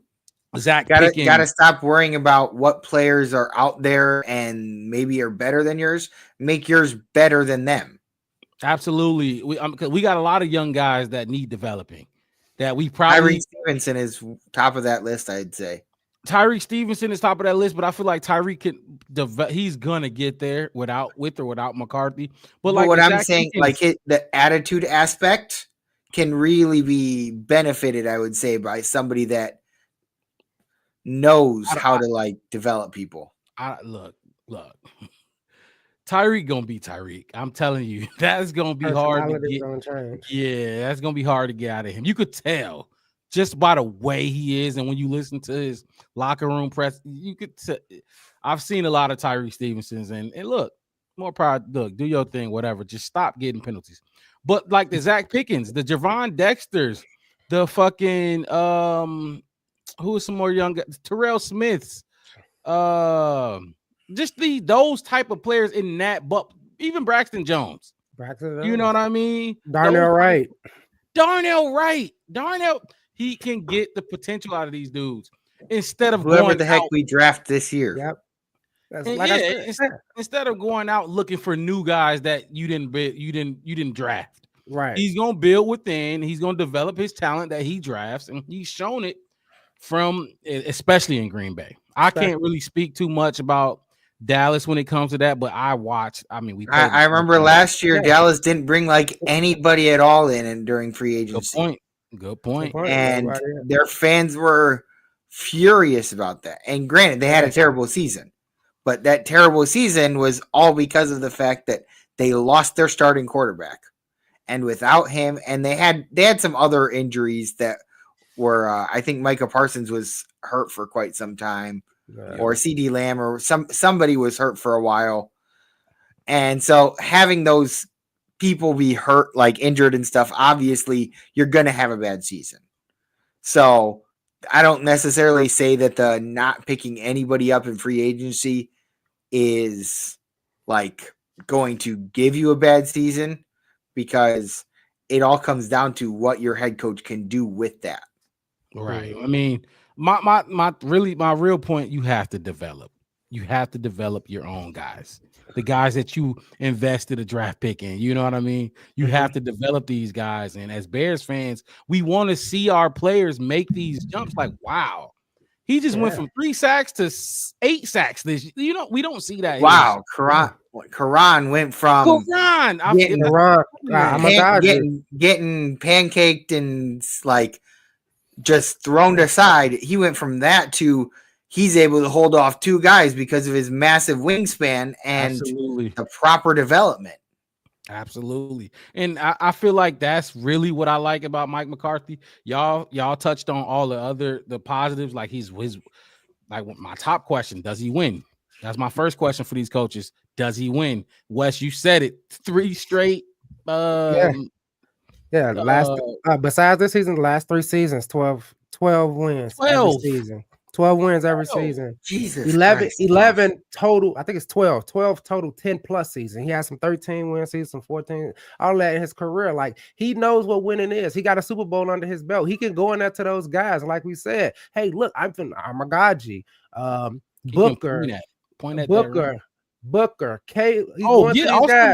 Austin Booker. I forgot about him. Yeah, Daniel Hardy. Like we could talk about Tremaine Edmonds, TJ Sanborn. All of them. Even Jalen Johnson. Like all those guys come. Look, let me tell you, I could make you into that. What's his name? That played for the Packers. That one cornerback, Alexander. I can show you what I talked to the linebacker for the Packers and Michael Parsons and all these stars, what they did, how they worked out. Jennings? No, the linebacker everybody loved that, like Thor for the Green Bay Packers. Clay Matthews, that's one of my favorite Packer players ever. Just because I was a linebacker and I saw how he turn a TJ and a Tremaine into this is what he did. This how he got it. This how he moved. These the training things that I seen him do, because you learn as a head coach and you start watching all these teams. Because sometimes I think I was like coordinators or like position group players, you can get so focused on like, hey, look, I'm a quarterback coach. I really do a lot. Mainly with the quarterbacks, I really don't know the best, linebacker drills or this drill or that drill, all this other kind of stuff. And he's been in there. He's been in the middle of the room, and he was in the middle of the room when they were winning. And he knows how it feels to celebrate those wins. He knows how it feels to be the Kings of the North. He knows how to own the North. And like I said, package him with a Rivera or somebody a good defensive coordinator that just take a little bit off of him and he can focus on that. And there ain't no packaging Mike McCarthy. This is what he got that Ben don't got. First of all, this dude been in the league he has guys. You know what I mean? He knows what he wants. And not just he has guys, he legit brought them with him. Like he just made a couple of phone calls and brought a couple of guys with him. It's like, this is kind of what I'm thinking. Hop on a flight. Hey, Dev, hop on this flight. We finna go over here and talk to them. Exactly. That to me shows more preparation than like Ben Johnson being able to methodically pick what team he wants to work with. Mike McCarthy isn't just picking the team he wants to work with. He's picking the coaches that are coming to work with him before he even has the interview done. Like, to me, that's some connections that Ben Johnson just never has. Just a quick update for those watching. Playoff football is going on right now. Kansas City Chiefs are up 13-6 against the Houston Texans. 9 seconds to go in the first half. So 13-6, 7-point lead. The Kansas City Chiefs got. Anybody else expect anything different whatsoever? No, not really. I think I picked the Chiefs to win, but I got Mike McCarthy. We're gonna listen to it. So I couldn't really find him speaking on this whole process because he just became free agent or whatever. But yeah, available. So I just found a clip of him talking to his guys in the locker room after a win. This clearly isn't this past season, but just to hear people, give fans a sense of how he sounds, how he talks to his players and stuff like that. And that's against their rivals, by the way.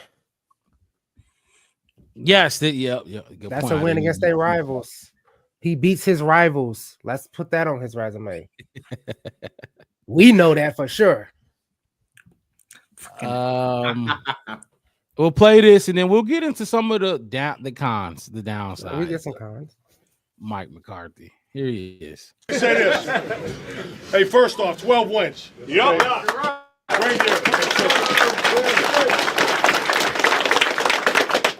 You guys all been playing football a long time. It's hard to get to this spot. So a hell of a job. But as we notice, it just starts right now. Okay. When we touch down in Dallas, that's the start line. We've been talking about this since April. So we're here. Okay. We're right where we need to be. We earned it. We are what our record is. But more importantly, what we established as a football team. Okay. So hey man, when we land, let's have a great plane ride home. Okay. We land, that's our start line. Let's be where we're supposed to be. Okay. Let's get some rest, recover. Okay, we're gonna be smart at the front end of this thing. All right, but our start line starts when we touch time. Yes, all right, it's gonna get real. Yes, sir. And we're ready. Okay, we're ready. Okay. All right, Keanu, where you at? Say this. So not too much. Just like I said, just to give the people who may haven't, don't follow the Cowboys or watch Packers press conferences, just how he is and how he speaks to his team and stuff like that. I could have got a press conference clip, but they were, he wasn't talking about nothing. So, but that's Mike McCarthy. I want to get into some of the downsides from him, and this is what I've been hearing the most from Packers fans and Packer reporters, and then Cowboys reporters as well. And it's just Mike McCarthy can get you there, but he won't get you over the top. And I think that you kind of touched on this, Wes, earlier, and I kind of called it a bridge gap, but you didn't want to go that, you didn't go that far, and I wouldn't either. Yeah. I wouldn't call him a bridge gap coach either, but he'll get you there. But the unlocked potential that Ben Johnson made, that we hope he could get out of Caleb, Mike McCarthy won't necessarily get to that level. I hear words. This is from both organizations he's been with. I've heard the offense just got stale. That's what I really heard from Aaron Rodgers and the Packers organization when he got fired there. It just got stale. It was that West Coast offense. It's an old school offense, and that's what I've been hearing from some Cowboys people or reporters, not just people, but Cowboys beat reporters, that it just got stale again in Dallas. So that's really one of my biggest downfalls. Like, he can get you there, but he just won't ever get you over that hump. Like, and that's what we want, right? We want the 10, 11, 12 win seasons. We want to be able to have a heartbreaking playoff loss, which we had in 2018. Yeah, exactly. Exactly. But that's my thing. He just won't get you over that hump. And I get where they're coming from with that, but at the same time, he has a Super Bowl ring. So how can Packers fans argue that he can't get you over that hump? He won all the games. Like, he won all that was necessary. He got them over that hump. And then for them to come back and say that kind of makes them sound a little bitter. I completely agree with Cowboy fans saying that because he choked a couple times in the playoffs. He seems to Cowboys seem to struggle against the 49ers, stuff like that. But like Packers fans, he won you a Super Bowl. Like he was Packers the fans coach. feel like they should have had more with Rodgers. See that And to Brett me Favre. shows greed. Getting greedy over the fact that you got a Super Bowl and then to say he can't get you over the hump. He did. He did. As much as you want to believe that you could have had more, at the end of the day, he still got you a Super Bowl. And if he can come to the Bears and in the next 8 years get us a Super Bowl, then I would be pretty happy about that. Even if like the problem with the getting stale, we have been in the gutter of getting stale for a long time. Like we have been in the lower end and it's just getting stale, just kind of always being at the bottom and stuff like that. Then I don't know. To me, it goes the other way of like, I'd rather be disappointed about like playoff losses and stuff like that than being disappointed about not even getting into the playoffs.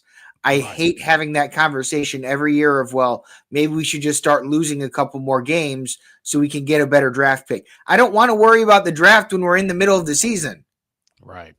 Like teams that McCarthy coaches don't really worry about the draft mid-season. Teams the Bears have had over the past few years, they're worrying about the draft 2-3 games into this season. Yep.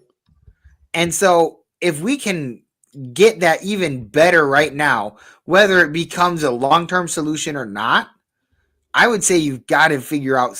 So if we don't get Ben Johnson, you got to get McCarthy because he may not necessarily be very flashy or this like hot shot new coordinator, this guy that's going to take the whole league by storm, but he's a guy that knows what he's doing and comes in like, and I get the bad part of getting stale.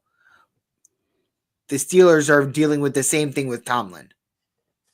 And I've seen the two of these guys compared a lot because they have similar records, similar playoff appearances, similar as far as Super Bowl wins and stuff like that.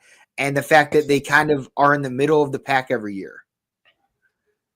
I would love to be in the middle of the pack sometimes. Like, and the team that we have, I feel like if you get a middle of the pack coach, you're going to be above the pack a little bit more. Right.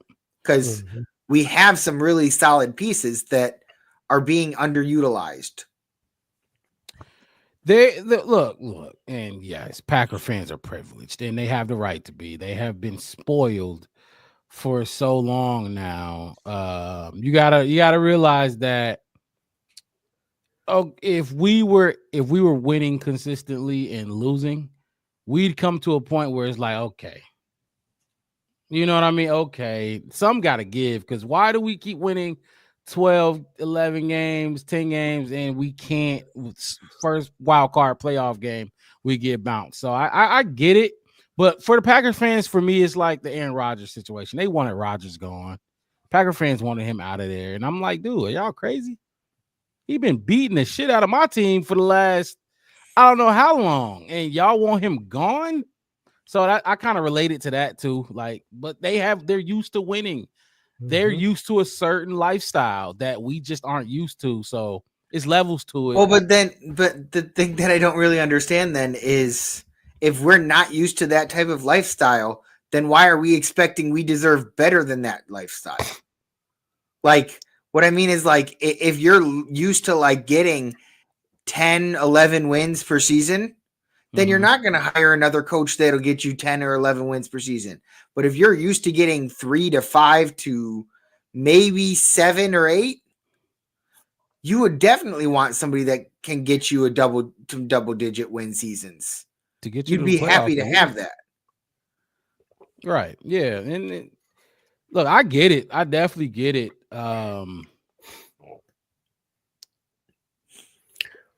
I think when you got a quarterback like Caleb, you kind of want to get him to his pinnacle.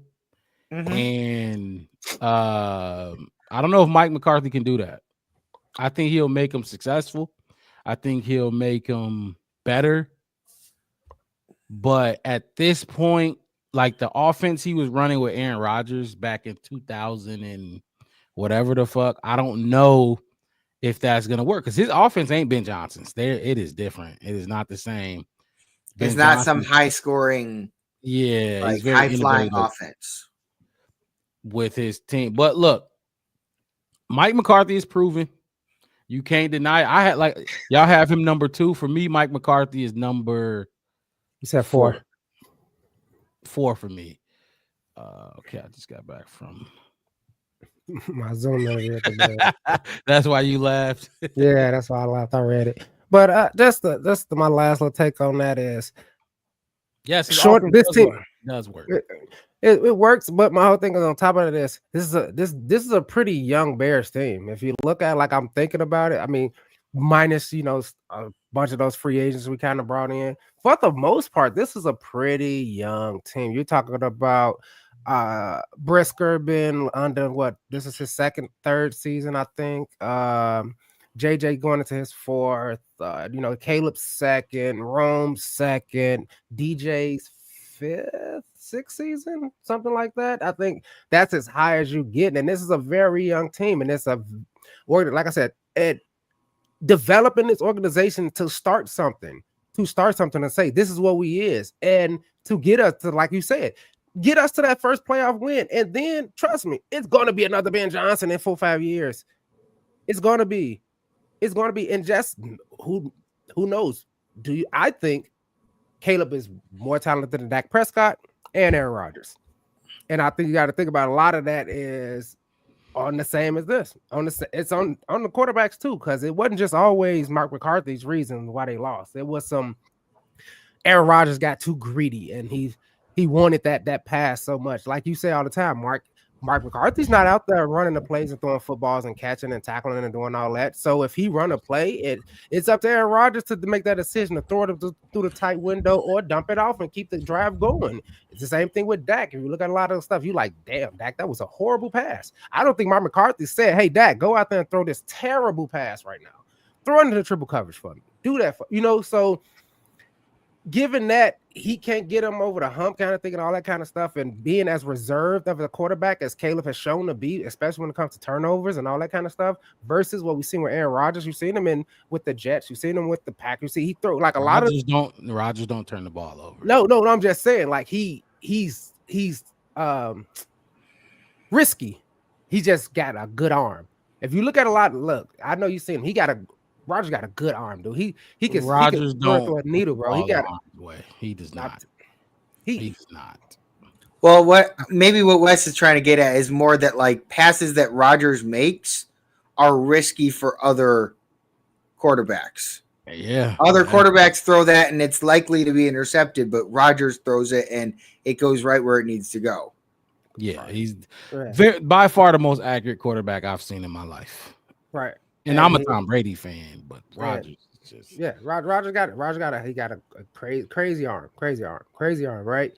McCarthy knows that. He's seen that. That's something you want Caleb to develop into. You know what I'm saying? Like he mimics that kind of player that he wants, that he won a Super Bowl with, and all that kind of stuff. So like Devin was saying, he got them a Super Bowl. Get us one, and then we'll talk about it later. We'll decide.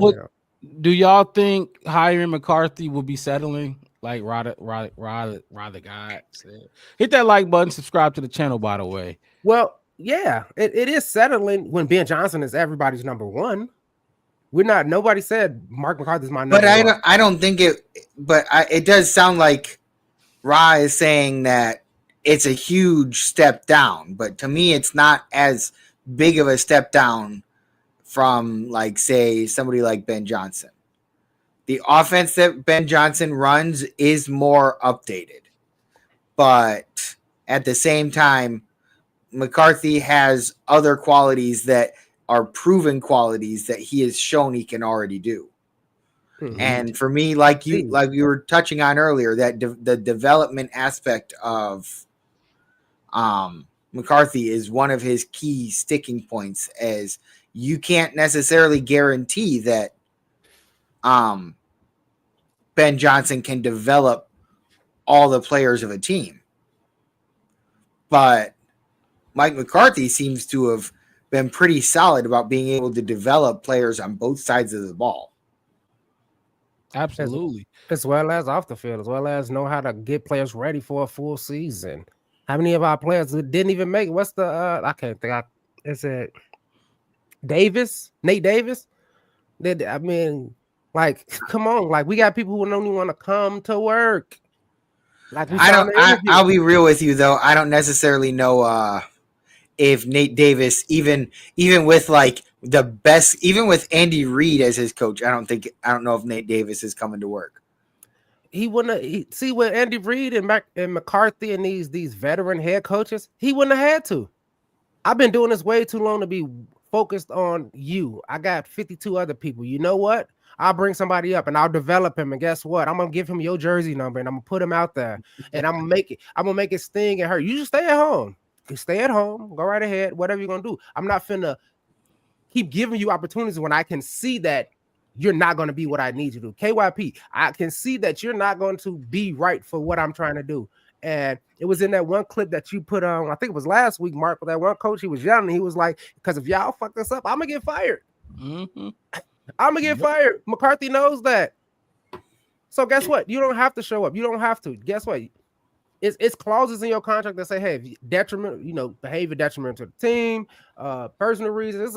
It's ways I can get you out the bid. You don't even have to even make the drive, homie. Velas Jones, you ain't working. I'm not gonna Velas Jones, he would have gotten cut 2 years ago. I won't go because it's not gonna work. I'm not gonna just try to make something. You're not developing. I know what it looks like to develop, and like you say, Mark, all the time, it's like you can see it, and I don't see it. Mark McCarthy is that type of head coach. If I don't see it, guess what? He's not. I can bring somebody else on there to do the work. And I can the video we just saw. He said, "Hey, it starts as soon as we get done. As soon as we get back to Dallas, that's the start line. When that plane touchdown start line, when you go home, get some rest. Be on time.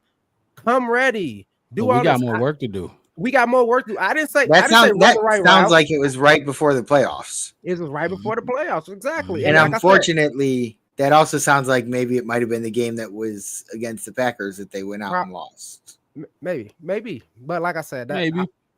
But my whole thing is, or it could have been the year before that. Who knows? Look, that was the last game of the season. It sounded like they were in Philly with their rivals. They won. They had 12 wins. All this other kind of stuff. And you can hear how he's coaching these men. We can worry about X's and O's after you get these men biting on your, leaning on your every word, talk like wanting to be there. We don't even have that. So to say that it's settling, going to get who you call Mike Kafka. That's settling. That would be settling. You know what I mean? That's settling. Well, look, let's ask the big questions then. Let's go through the list. Does he win? He talked about the 3 straight 12-win seasons, not to mention his 11 playoff wins. I think he's 11-11 in the playoffs. Chat, you can correct me if I'm wrong.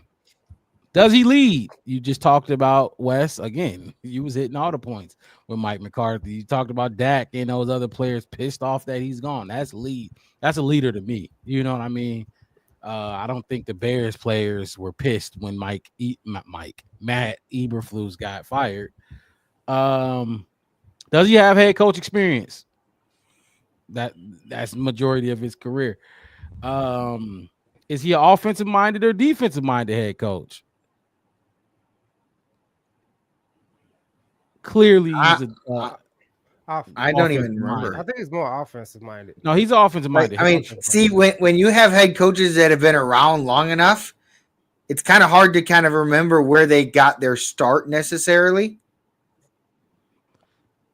I mean, I could pull it up. I know where I had the info up where you got to start, but he is an offensive minded head coach. His quarterback, and I had a clip where it was a longtime Packer reporter speaking on how he puts his quarterbacks through this camp, this like it's just him, and he took Aaron Rodgers and a little bit of Brett. He didn't have Brett for too long, but and he put him through this camp. So yes, he's an offensive minded head coach. What is his success with QBs? We know that. We don't got to talk too much about what Aaron Rodgers has done. And Successful. Dak Prescott. Yeah, exactly. And last one, is he an upgrade? Speaks for itself. I'm sorry to say, but we might not necessarily even need that last question there, because most people that are going to be in at least in our top fives, they're going to be an upgrade. I mean, I feel like he's an upgrade in every aspect, whereas Ben Johnson was an offensive upgrade. But McCarthy, I feel like he's going to be an upgrade in every aspect. Like, he's going to be able to develop the guys on the defense that we drafted that just haven't really quite lived up to what they could be. And he has the ability to bring along the offense. Imagine him getting with like Roshan Johnson. Well, Roshan turning him into what we all thought he could be when the Bears drafted him in the 4th round. I mean, like I said, when the Bears drafted him, they were very, very high on Roshan. Or like Tyler Scott. Somebody who's at the moment doesn't really have, or hell, I completely forgot about Roma Dunze. Like, I didn't bringing up like developing a guy. Rome is probably number one on your list to develop after Caleb. Yeah. And he's seen high level winning players on every level at every position. Look, hey, Rome, let me tell you what Des Bryant did. Or let me tell you what Dobbs, I think it's Romeo Dobbs, not Romeo Dobbs, not Dobbs. What's the other one? That Aaron Rodgers' favorite receiver, Cobb. What is his name? Adams. Adams, Devontae Adams. And what's the other one? Oh God, Greg Jennings, Jordy Nelson. What's the Cobb? What's his name? Something Randall Cobb. Randall Cobb. Like all these people that nobody would have known. I know them. You know why I know them? They're kicking our ass. Every time I see them catching it. You know, like these is what they did. These is the training. This is how they ate. And I think I don't know. I think it's Dan put that down in there. Getting all these assistants and all these people who and just trying to hope and pray and wish that they will reach their potential. We out here hoping that these players will reach their potential, like you were just saying about Caleb. But I think Mike can get him good, but you know his potential is great. That's what we're doing with Ben Johnson. His potential is good. Can he be great? Can he be a McCarthy winning head coach? Can he be an Andy? Can he be a Belichick? Can he be? We asking, can he be from our head coach? And that we asking from our players. You get somebody in there that knows, that did it, that done it. I think, like I said, that's why after my fandom died down, I bunked on because he was outside of my top 5 when he first came up. I had him at like 6 or 7, and I started thinking about it, and I'm like, dude, like with an organism, without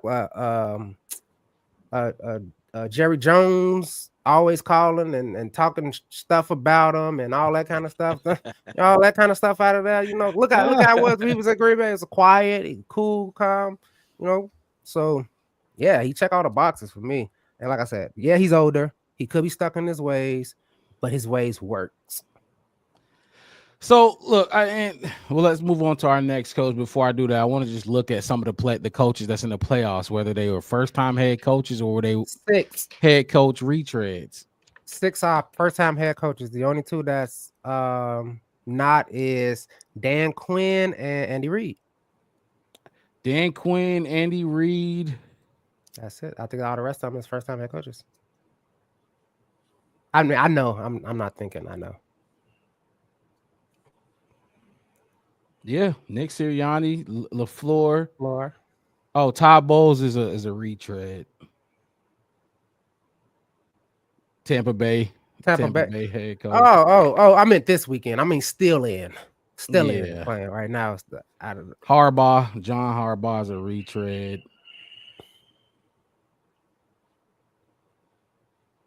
Sean Payton is another retread. So it there's no, like, you know what I mean? What I'm trying to get at, like, you can't really say, oh, well, all the head coaches are previous or all of them are new. You know what I mean? Mhm. Yeah, You no. really, I it's like I said, really I thought about it too. Like I said, I looked at it. I heard somebody say it. Like, man, something about head coaches. Like, I wonder how many of the head coaches that's still in the playoffs right now are that first time, because they were talking about the Bears.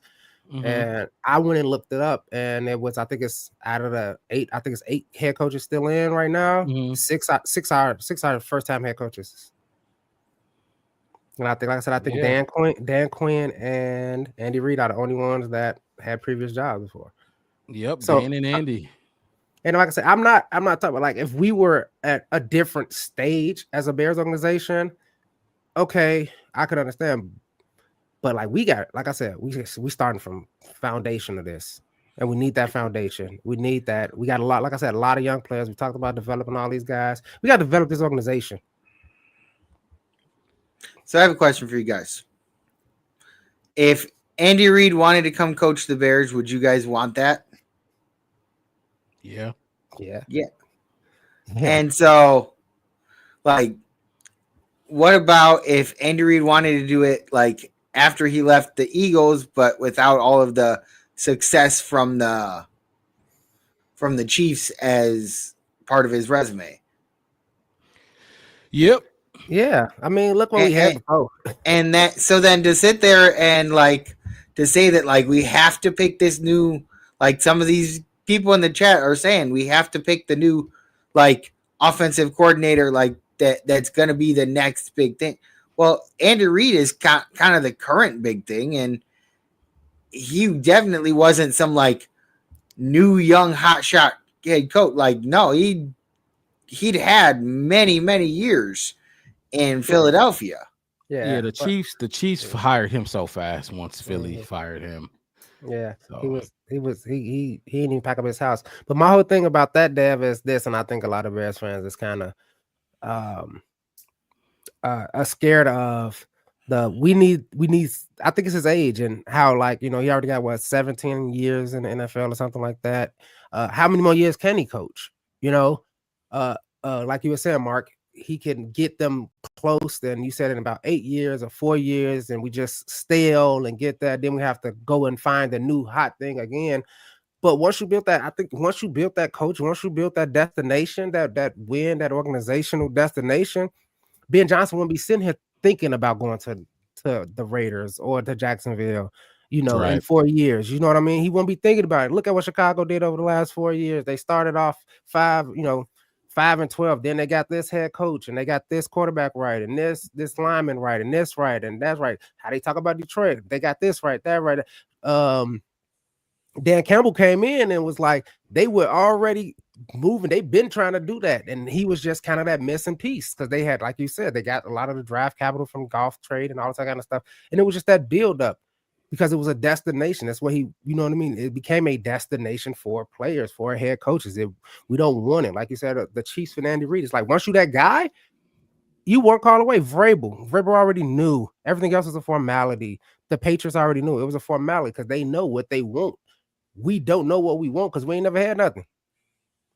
So we gotta build up that culture to make players want to come, to make players want to be drafted here. We want not just players, but coaches too. Yes. Like, if you're able to show that, like, your team can be successful, and, like, they're going to be, like, offensive coordinators who are like, I want to go get a chance to work with Caleb, even if it's for a couple seasons, and then you want to go off and try to become a head coach. It's like, build a good enough culture. Like, I guarantee when Ben Johnson leaves, there are going to be a number of offensive coordinators who want to go play for the Lions, because the Lions have built a culture that entices people. The Bears don't entice people as far as their culture right now. They can entice people on the fact that the Bears are one of the most historic teams in the league. But at the end of the day, like, their culture has for a very long time now been rough at best. So bringing in a head coach that can kind of change that whole culture definitely would get more people interested in coming here to be a part of the team. So I think we laid it all out there for Mike McCarthy. Who y'all got for number 3? I think my number 3 was Aaron Glenn. And who was yours, Wes? Pete Carroll. And mine was Cliff. God damn. Well, see that's right, just okay. Let's do Mark, it that way. We'll go around. Who is your number 2 again? I can't remember. Oh well, yeah, my number 2 was Brian Flores. Okay. I mean, I had Brian Flores in my top 5. I think he was my number 4. He was in your top. Okay. Where was Flores for you, Wes? I think 4. 4? Yeah. Okay, so let's do this. We can talk about Flores. Let's do my number 2, and then we'll jump into our 3s. Yeah, we go and fly through the 3s. Brian Flores, look, this candidate is it's a lot to unpack with this candidate. I think he definitely brings culture. He's gonna bring accountability. And look, defensive minded head coach, obviously, but he's gonna bring accountability for that defense, those players, all the talking that was going on. Like, see, Mike McCarthy, I'm not sure if he'll even care that the players talking, since he in Jerry's world, and that's all they do is talk. But Brian Flores is gonna nip that shit in the bud. I feel like he's gonna be hard on these players. He's gonna hold them accountable, and I said that. But also, when he was a head coach in Miami, he took Miami from nothing to something, and all the while your owner trying to bribe you to tank. You know what I mean? Y'all won 2 games, and then you come in and you win 8. I think it was like 8 straight, if I'm not mistaken. But I think a lot of the times this season we saw that the Bears gave up 3rd and 17s, 3rd and 20s, these long, crazy ass 3rd downs.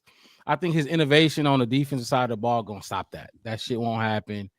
My thing with him is, what will he do now? And this is where it all gets juicy with Brian Flores. The quarterback situation. The quarterback situation was very rough with Tua in Miami, and I'm sure y'all all heard the shit. Tua came out and said he's a terrible person, horrible coach, and it just didn't work. We all know he didn't. Brian Flores didn't think Tua could play. And then you bring in Mike McDaniel, and now Tua is one of the statistics wise, stat wise, last year, one of the top quarterbacks in the league. You know what I mean, with Mike McDaniel. So you ask Brian Flores, where did that shit go wrong? And it's sticky because we have Caleb. You know what I mean? Another young talent who's still learning, kind of like Tua was, and Brian Flores basically threw him away. I think he has some time to learn from that, because when you talk to the Vikings players, they don't say any of that type of shit about Brian Flores. They love Brian Flores. And players like Harrison Smith, he's old, but he said Brian Flores helped him play another 3 years in this league. He would have been retired if Flores didn't come in and revamp him.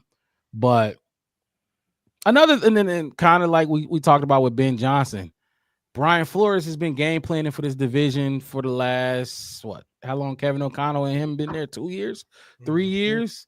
So he knows the division as well, especially on the defensive side. I don't know what y'all think about the quarterbacks in this division, but Brian Flores is game planned for all of them. You know what I mean? So thoughts on Brian Flores before I get the clip? That's exactly one of the reasons he's in my top 5, is the fact that we're grabbing somebody from this division that has not just game planned for the other teams, but played them 2 times a year. Like, yep. it'd be one thing to say like, oh, like the 49ers who we've played like 2 or 3 times over the past couple years. Like they've game planned for the Bears and they've game planned for some of the other teams in our league. But when there's like serious, like you play them 2 times a year over the past 2-3 years, it's not just game planning. It's you've seen what works, you've seen what doesn't, and you have to try and figure out how to balance and continue and adjust for when they make their adjustments. And you know it's going to happen because you play them 2 times a year. So the teams adjust to you and you have to be able to adjust back. And it doesn't happen as much in those teams that you only play like once every 3 years. Like when we play the Steelers next year, I don't think that it'll be as much like back and forth changing of game plans or something like that. It'll be more like, okay, we're going to go out there, play our game. They're going to go out there and play their game. We're going to hope that we win or something like that. I don't know. And Wes, before you jump in, look, he was a part of that.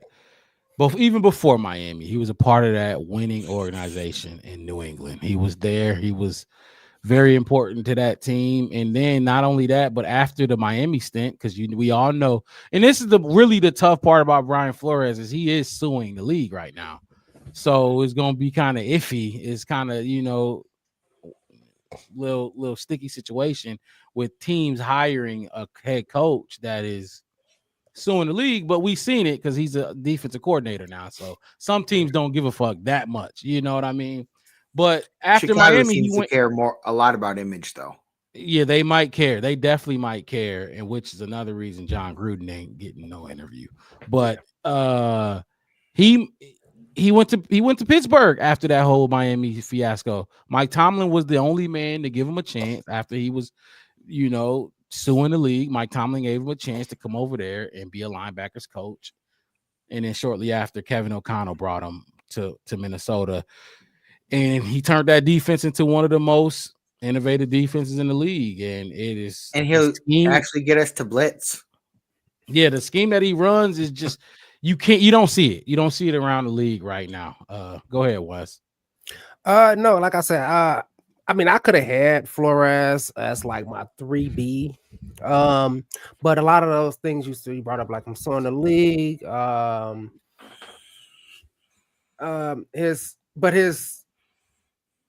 His leader, like I said, I'm not really going off, wins and losses or all that kind of stuff. I'm just saying who's going to turn this team into a team first. We need to be a team, and that's my biggest. That's what I was going through. That's the main thing. I'm like, can he lead them?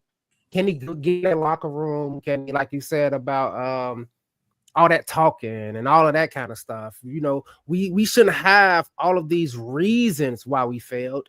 It should be basically on the field play or stuff like that, not outside noise, not the DJ taking a play off and all this other kind of things like that. Players don't want to practice. Players don't want to do this. Maybe a player ain't even really that hurt, but just like, I'm kind of, I really don't even want to play anyway. That kind of mindset. You want those dudes to play through it. It is football. A lot of the great players, they say, I played through so many injuries. I played with this.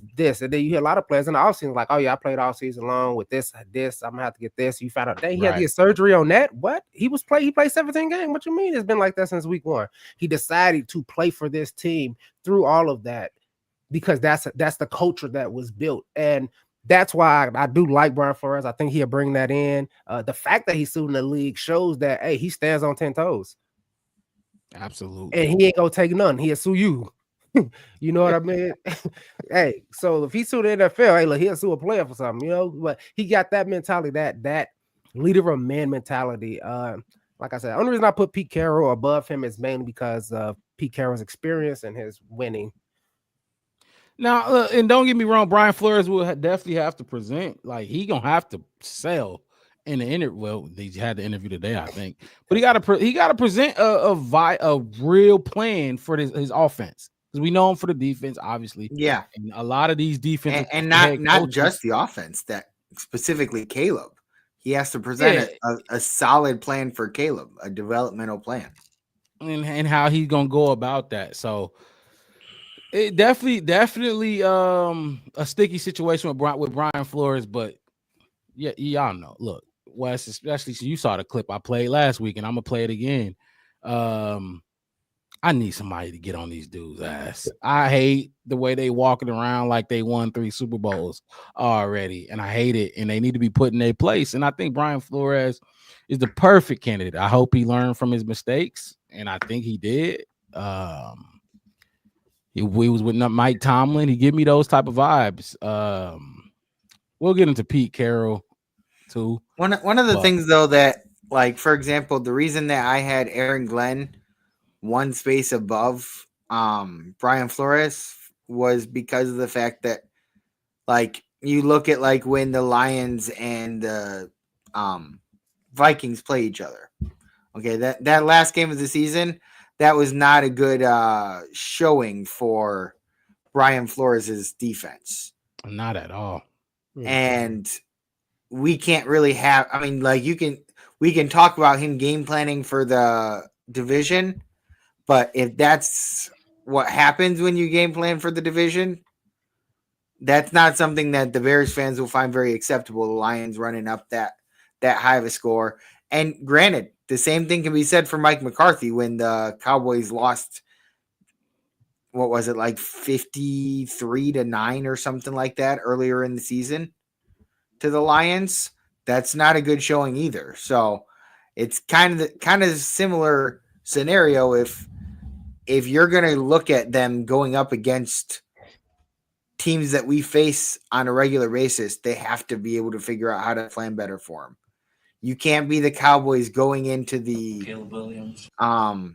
Lions and just being obliterated like that. You can't be part of the Bears organization if you're going to, because we've statistically done well against the Lions. Yes. Yep. Even when they have been a good team, we've still competed against them. This year, the game on on Thanksgiving, we should have had that one. That game is why Matt Eberflus was fired.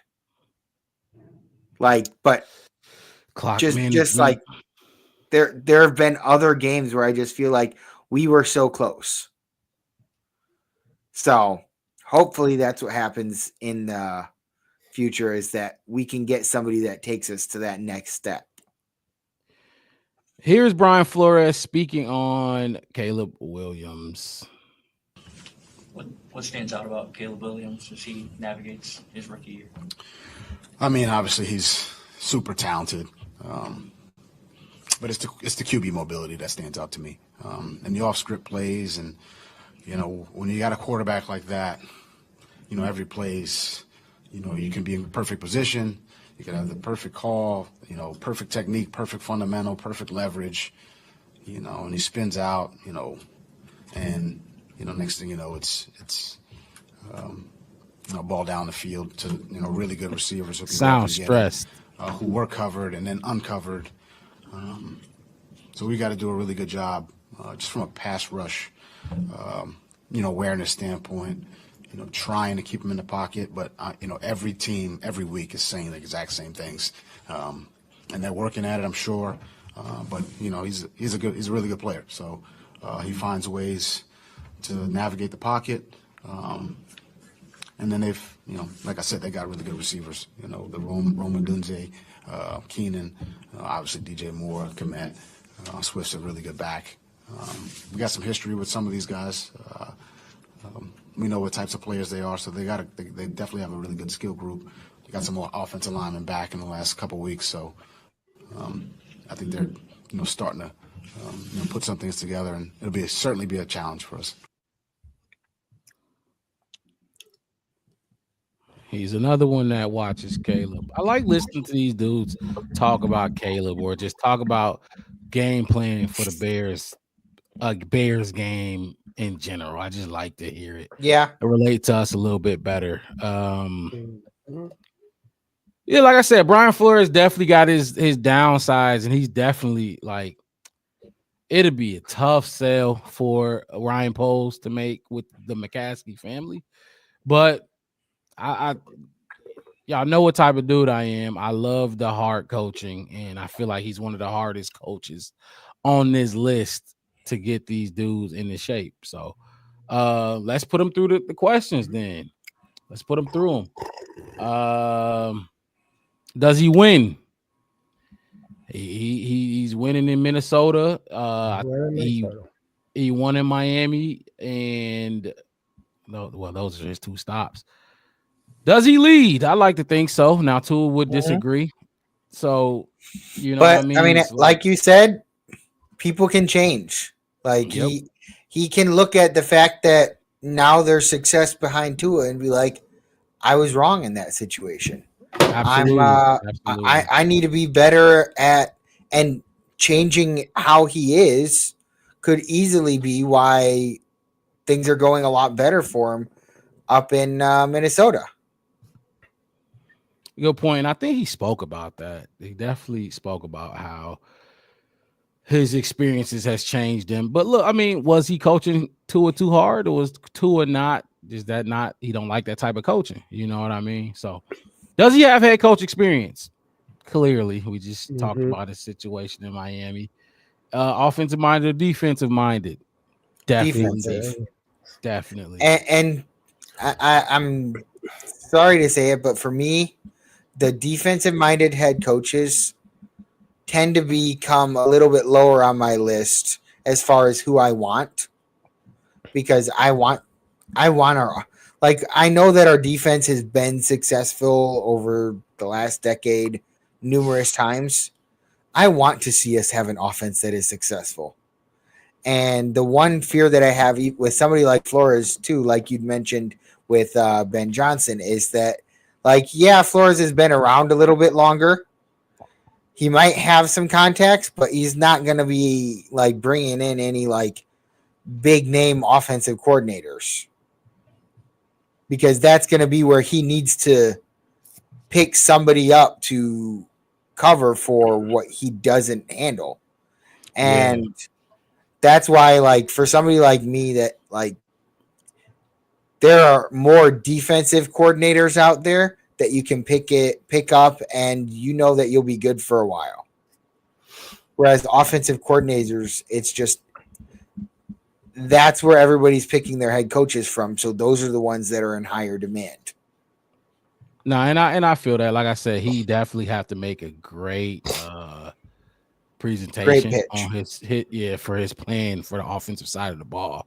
But like, he was the closest to Mike Vrabel for me. So, and I really wanted Mike Vrabel, and he was the closest. So, but look, what is your success with QBs is another one. And you know, Tua is proving you wrong that he's not a bum. You know what I mean? That does not look good. It really don't. I don't know how. I would love to hear how he defended that in the interview. Like, you dogged Tua, and then you left, and they got a new head coach, and he got a max contract. Especially because I guarantee you that Chicago reporters are going to ask those type of questions. Oh, hell yeah. Of course. It might not be that way up in Minnesota. They might throw you some low balls or something sometimes. But Chicago is going to go right for the jugular. Like, they're going right for the kill. Like, if they see something that they are curious or questioning, they will point blank ask you, even if it's not really appropriate to ask. Or I mean, or he could no, I was gonna say, or he can come in with it, like I said, like you were saying, Devin and need to. Hey, for me, if he go in with the mindset of, hey, you know, knowing his strengths and his faults, the leader, like I said, I think the biggest thing is the leader man part. And I know everybody's like, all these offensive coordinators are hard to come up by, all this other kind of stuff. But I mean, it could be some, you know, QB coaches out there who looks like they can be great offensive coordinators and come in with something new and something like. And if that's the route they're gonna go, it's up to Poles and Warren too to say, hey, look, we see where you can use some help at, and we have these other guys in mind. Would you even work with this guy or this guy? What do you think of this guy offense? You know, and then to have such a good defensive minded coach, you can test this offense. You can test this offense every day. Every single day. Every single day, you can test them. Well, that's kind of what we were expecting with Flus this past offseason is he was going to be able to like put the screws to the offense by having such a like good defensive mind and stuff like that, and it didn't really work. So I have that fear too. Like bringing in somebody. They beat the offense down in training camp. I will say did. that our defense. Well, but that's what I'm saying. Like it did not benefit the offense. Like you would think that having that happen to you so often would eventually, over time, start to benefit you. You would get better. But if the same thing happens if we hire Flores, where his defense is just so good, the offense cannot score on them and doesn't improve, then we're running into the same issue that we're in right now. And we need to get our offense better, regardless of like getting our defense better. Like that that needs to happen too. But I don't know. I was just, for me, focusing so heavily on defense when that's not the area that we struggled the most this season. Like we made it through it like halfway through the season where we were still holding that record of holding teams under 21 points or whatever. And then as soon as that record got broken, it started happening week after week.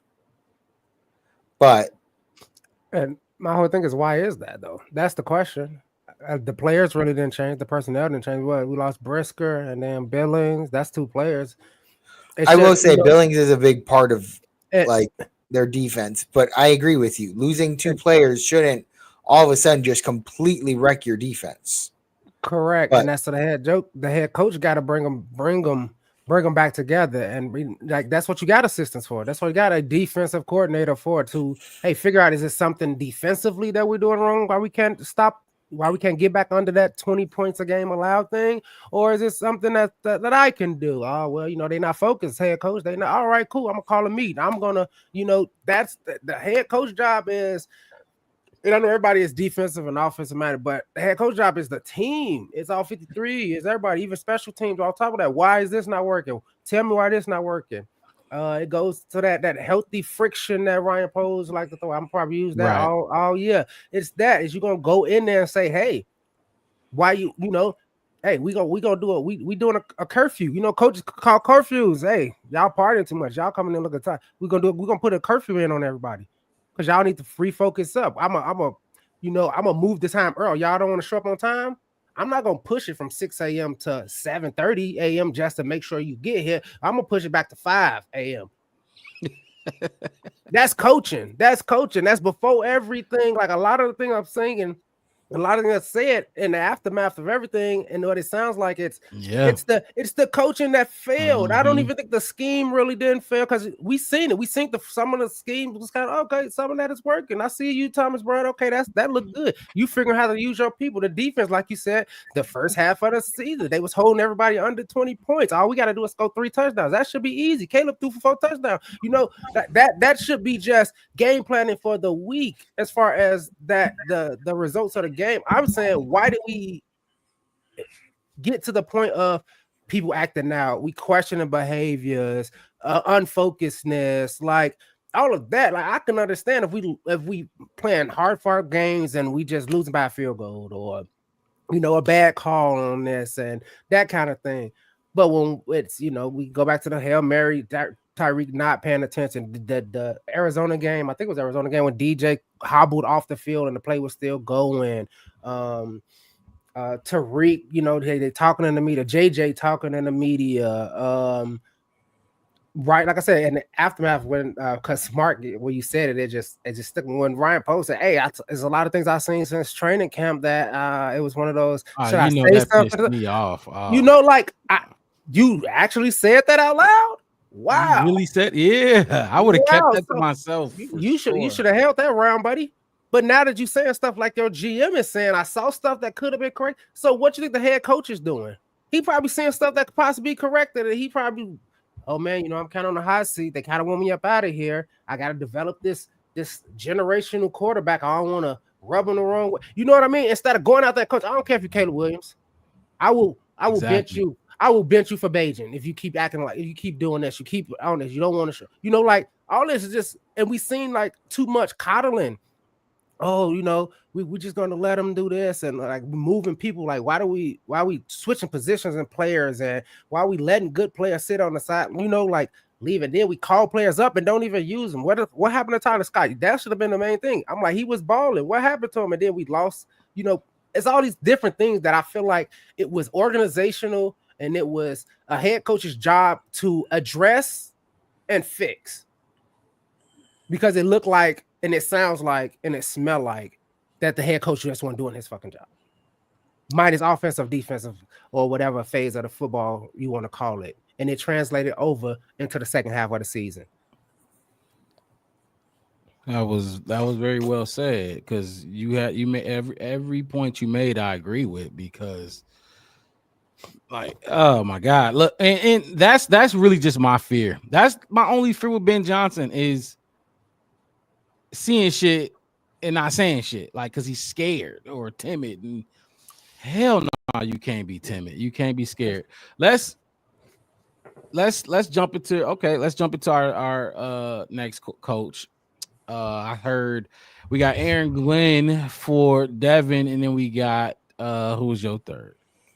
Pete Carroll. Pete, was it Pete? Pete Carroll. Oh man, Knowledge Untamed is ongoing.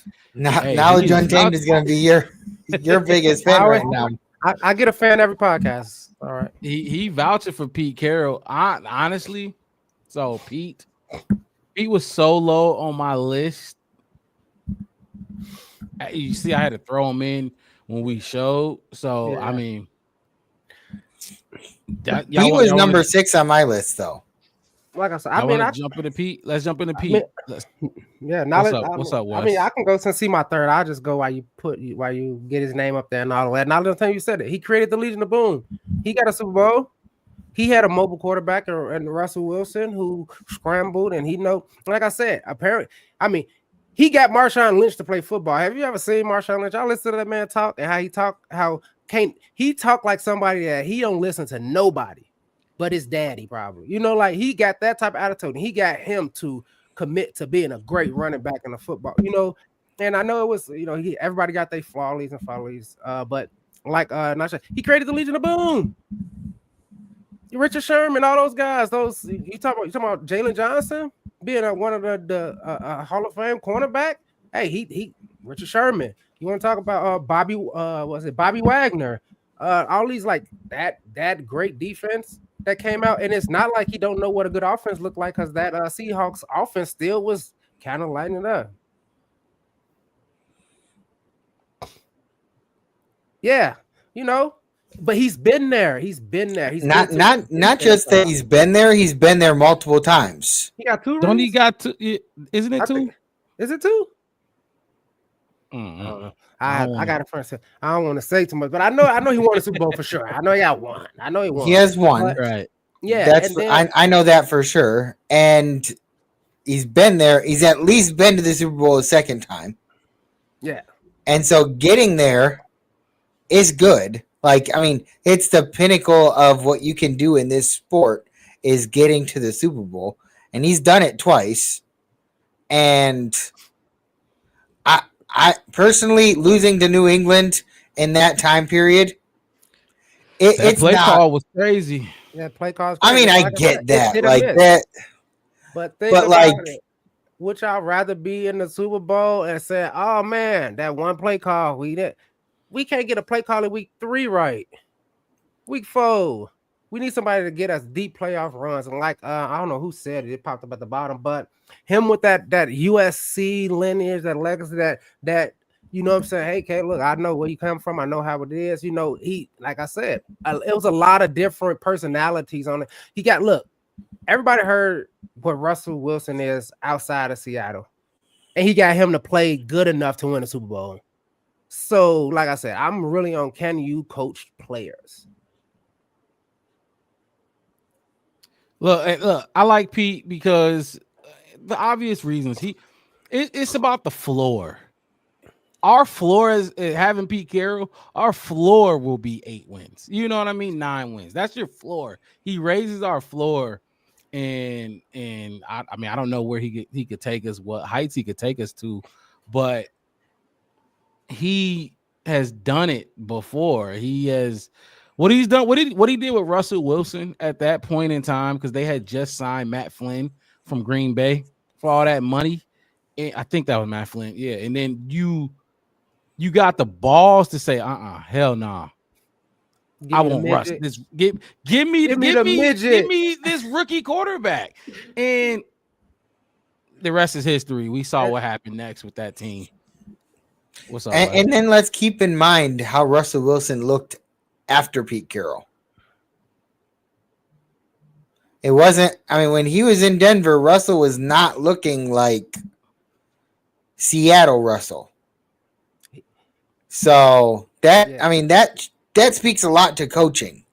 Yeah. The coaches that you had and you were doing success, like Tom Brady proved that it wasn't necessarily coaching that won all the Super Bowls, that his talent alone was enough to win a Super Bowl by going to Tampa Bay and winning a Super Bowl.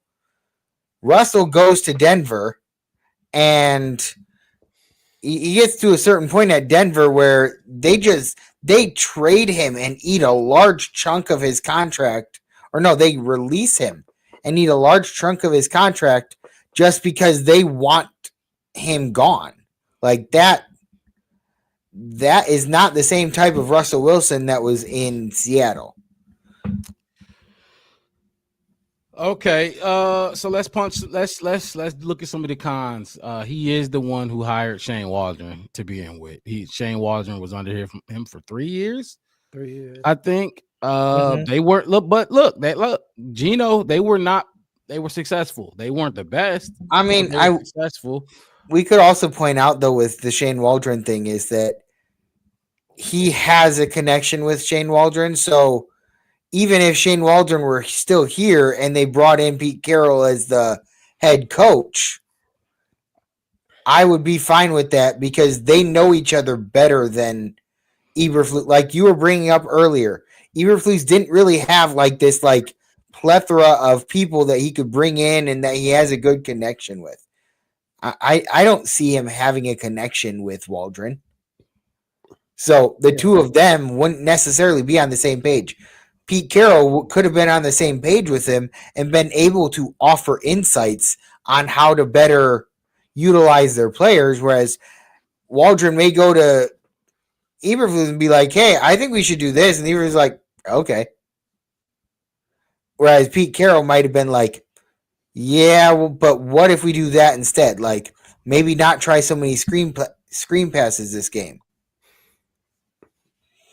And I think that's another thing. I think that's another thing. I don't even think any of us tapped in on. The head coach got to be able to I don't want to say coach, but he got to be able to hold the offensive and coordinators, the coordinators, and all his staff accountable at the same time. Like you were saying, like if you see him throwing 15 screen passes and like, okay, don't stop. We're not going to. I will take play calling from you.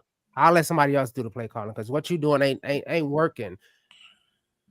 Like that's a part of his job as well. It's running the staff as well as far as development of players. I know we keep talking about that a lot, but his staff and having that connection and understanding that, hey, dude, you can't do that. Not, oh man, if I tell him stop throwing screen passes, he might not like me no more. I don't want to be. We got dinner on Thursday. I don't want him to be mad at me.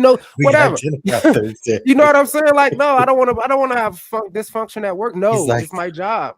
I don't want to. I really want to try that new like Italian place down the street. I don't want to ruin those reservations. I want to get over his house. He make a mean brisket. He got the new smoker. I don't want to miss out on the brisket. Like. We need that. Like I said, I think before we start talking about wins, losses, playoffs, and Super Bowls, and let's talk about the locker room and how it's all first. And how can we get that house in order? And who's gonna order it? So it seems like, for what I'm looking at, it seems like once because the Rams and 49ers are in the Seahawks division. It seems like once Sean McVay and Kyle Shanahan took over those teams, Pete Carroll just he couldn't compete with those two. Do y'all think that how do I want to put this? Do y'all think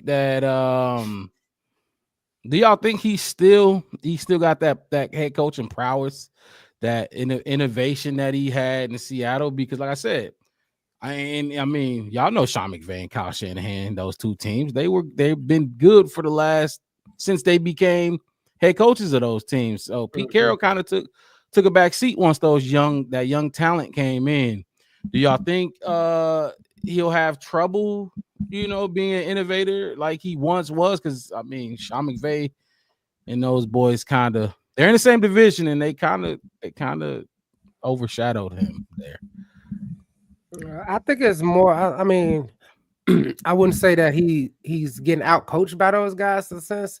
I think a lot of it has to do with a lot of the talent that those two teams did have and acquire. I mean, if you look over the last 5 years, how the Rams, when they did the trade and they got Stafford, and I think Ramsey went over there, and we said I think Leonard Floyd and all those guys, like that talent start to come up. And it's like I said, and you said if you got dogs coming in, if you got dogs flying in and saying we're gonna put on your jersey and play for you, coaching makes it a little bit easier to win, because those guys bring a little extra to what you're doing anyway, and they get those yards after catch. You know what I'm saying? Like Puka in a way, like they give you that extra that makes your system look a little better. And you talk about the 49ers, like, I mean, look, CMC went down this season and it looked like Brock Purdy was the last pick in the draft again. Like it I think as far as talent changing, a lot of people really wasn't coming into Seattle. I think, like I said, what he did with Geno was, I mean, Geno was one of those other quarterbacks people said probably was on his way to be the manager at Walmart, but he went to Seattle and he kind of showed that he can be a viable quarterback in the NFL, which probably going to keep him in the NFL for at least 5 or 6 more years, because getting the quarterback right is kind of hard. And there is a lot of times that you just need a bridge gap kind of quarterback. And Geno would be a good serviceable one, even if he's just a backup. Like, hey, look, if he goes kind of down, like the way that Sam Darnold seemed like he was going to be this year. Yeah. And then he kind of came out and had the year that he had. Mm-hmm. But like he was supposed to kind of be the guy to kind of just be the stopgap for this year, and maybe JJ McCarthy gets some playing time a little bit later in the season or something. But with the injury, they didn't really have that option. Right. Yeah.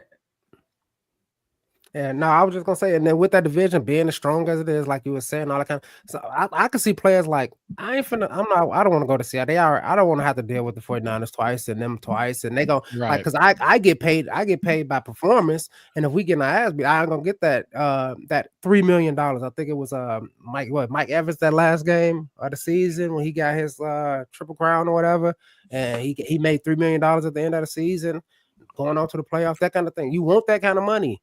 You want that. You want those accolades on top of that, because that gets you money. Is age a concern at all? I don't think age is a concern. No. My bad, Wes. You go ahead. No, I was going to say real fast, because I started off with, like, in my top 5, like 3 of them is older. But my whole thing is, let's get a start. Let's get a running start. Let's get out the blocks. Let's get out. Give me 4, 5, 6 good years. Get this organization on the right track. Make this team, presentable. Like I said, making playoffs, making this a destination. We got everything. I mean, we got the team, we got the logo, we got the history, we got all that. Now we got a lot of the players. I mean, we heard Brian Flores talk about the offense and the weapons, and he rattled everybody off. And this defense, and you talked about how good they was the first half of the season and all that other kind of stuff.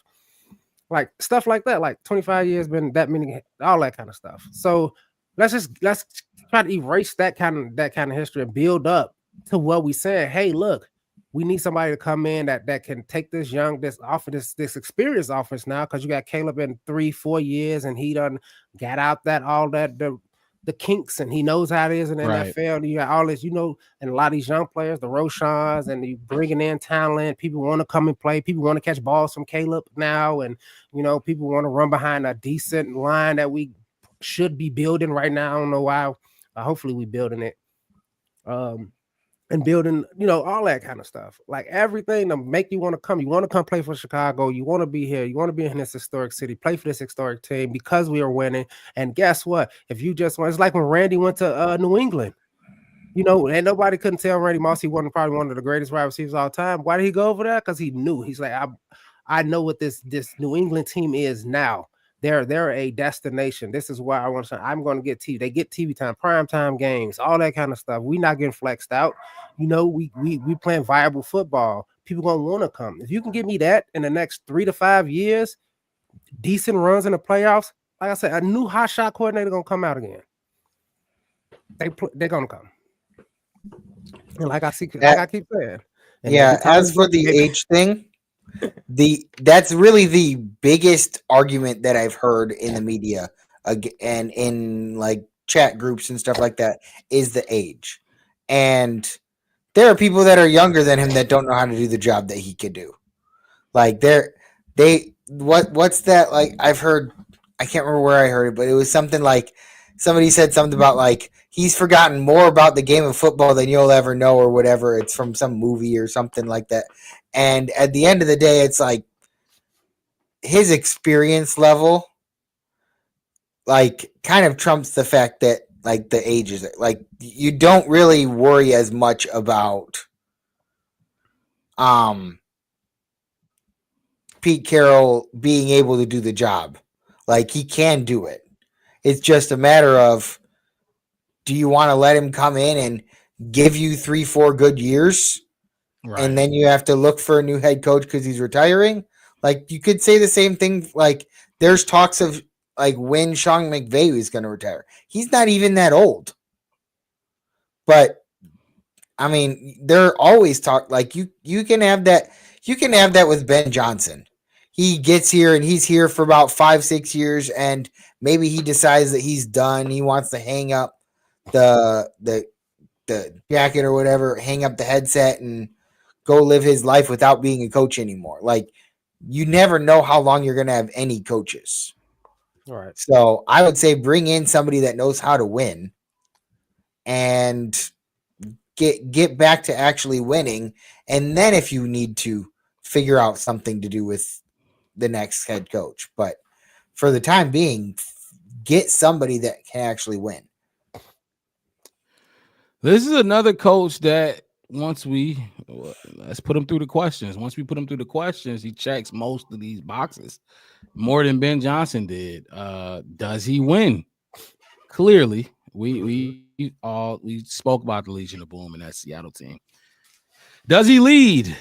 I don't think you become as successful as he has been with these on both levels. Exactly. College and NFL.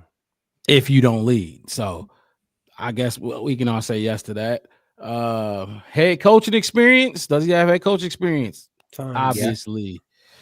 Yeah. Offensive minded or defensive minded head coach. Now, Pete is a defensive minded head coach, but when you spent this much time in the fucking game, it's football. You know what I mean? It's not even football like as a whole. Yes, exactly. He probably knows more about special teams than a lot of other head coaches out there. Like, right. Special teams. Exactly. He spent the block a few times. He knows. Yeah. He know what it is. He know we ain't got to worry about healthy friction with him. We don't got to worry about him seeing something and not saying nothing, because Pete gonna say it. We know Pete know how to deal with younger players. Like I said, college level and NFL, he done brought the best out of young players, old players. Like I said, that's why he's up in my top 5. And it's kind of like we talked about with Mike McCarthy. They've been in here so long. They've been head coaches so long. It's like, I was a defensive coordinator in '82. Like, right.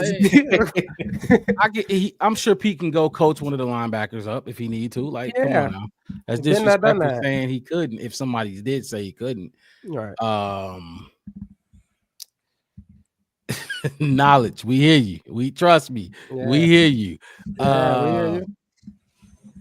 But you say McCarthy ain't it, but Pete Carroll is. That's okay. What is your success with QBs? We just talked about Mighty Mouse. Russell Wilson, successful career. Geno Smith made him better.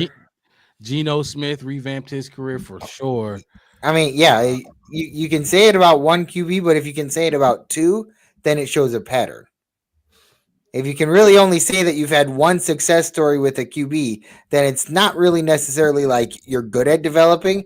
You are good at developing a quarterback. Right. You had success at that one stop. And if you can do that with multiple quarterbacks, then it shows that you are able to do it like on a consistent basis. And then the last one is, are they an upgrade? And definitely sounds like they be an upgrade.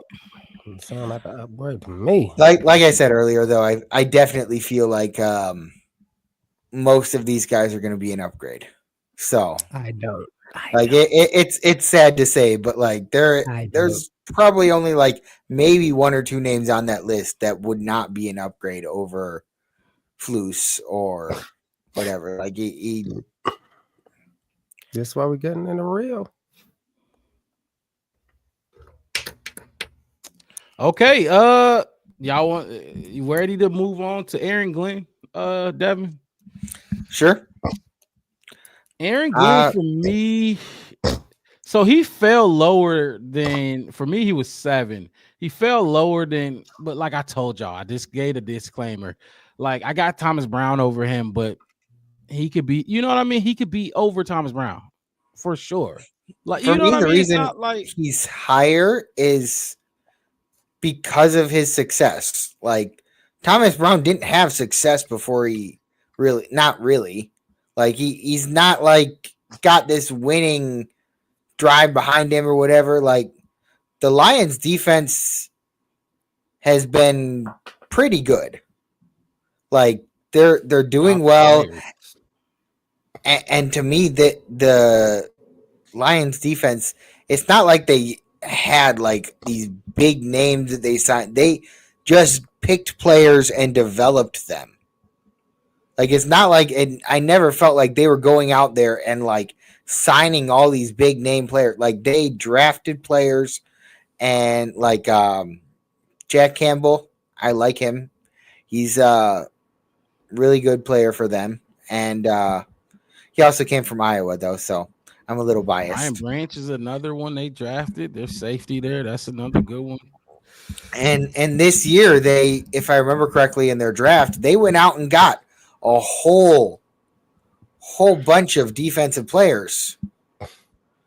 Terrion Arnold was the first round pick for them, cornerback. They needed cornerback. help, and they knew they were going to need it. Like they were looking ahead to their future and been like, hey, we got the Bears picking Caleb Williams, the Vikings getting JJ McCarthy. Nobody really knew how Sam Darnold was going to do up in Minnesota, but having two of their teams with young quarterbacks that they just drafted, and having the Packers have Jordan Love, like they're like, we need to make sure that we get a cornerback that we can develop into a long-term high caliber cornerback, because we're going to be dealing with these these quarterbacks throwing to their receivers for many years to come. We need to be able to stop them. Being able to look ahead is definitely, I mean, that could be a big part in part the GM as well, but like the defensive coordinator looking at it and saying, hey, I want to go ahead and get some new young blood into this defense. He's able to communicate properly with the GM and say what he needs. Wes, you got some thoughts on Eric Glenn? He barely made my top 10. I don't know if he's ready. Where'd you have him? 9. Where'd you have him? 9. Oh wow. Okay. And it's simple, and honestly, it's a little biased and kind of, but just watching a lot of how that defense kind of got, how we played them, to be honest, how we played that defense. How I seen a lot of things in it that I was like, okay, yeah, they're all right, but is the line is he the reason that they successful? Is he the reason that the Lions is winning? I mean, we could talk about the offense, the 51-point games, and all that other stuff. His defense scored too as well. But my whole thing is he that leader? Is he that leader? I don't know if you got a clip on him. I tried to look at him and see. I don't know. It just thought he wasn't tickling my fancy, honestly. Like I'm just like, we could do better. Like I think that way, if you want to talk about what's a downgrade, I think that is. I think he will be a Oh downgrade. wow.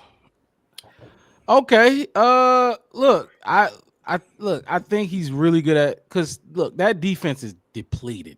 Lions they hadn't had Aiden Hutchinson. He was leading for the defensive rookie of the year or defensive player of the year before he broke his leg, but they got a bunch of backups, second and third stringers on that defense, and he has them playing some pretty okay football, some passable football with backups. I do give him credit for that because that's what we talk about developing these guys. You know what I mean? Yeah.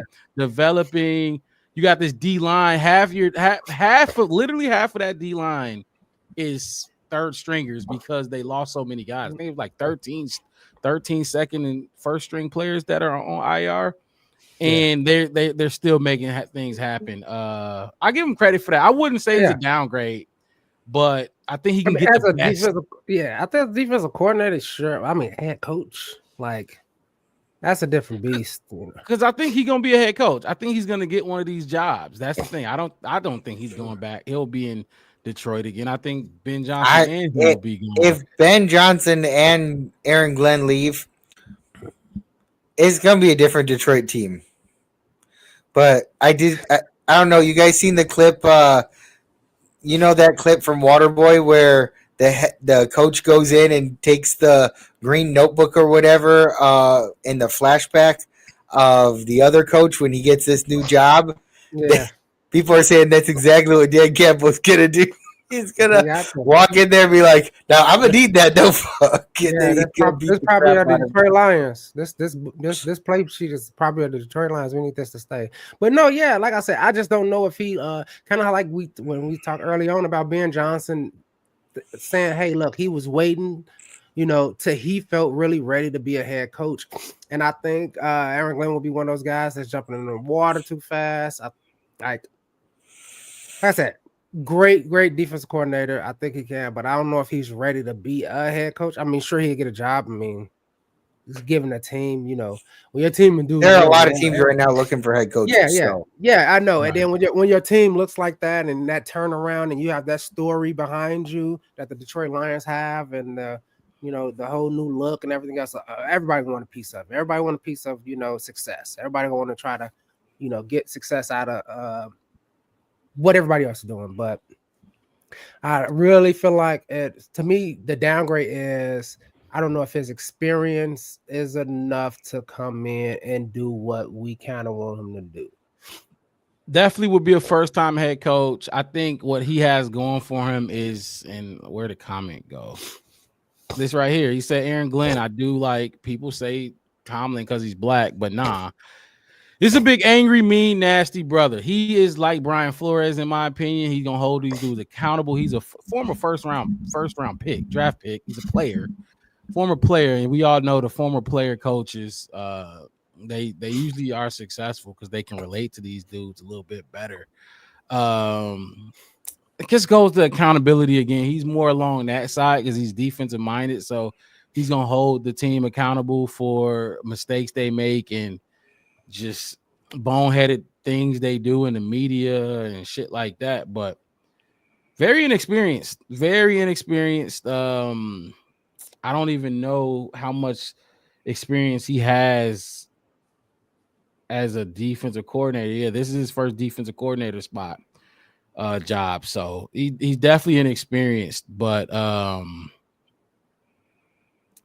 like Aaron Glenn. I definitely like him. And I do think he's gonna get a job. I got a clip for him actually, so I'm gonna pull that up here.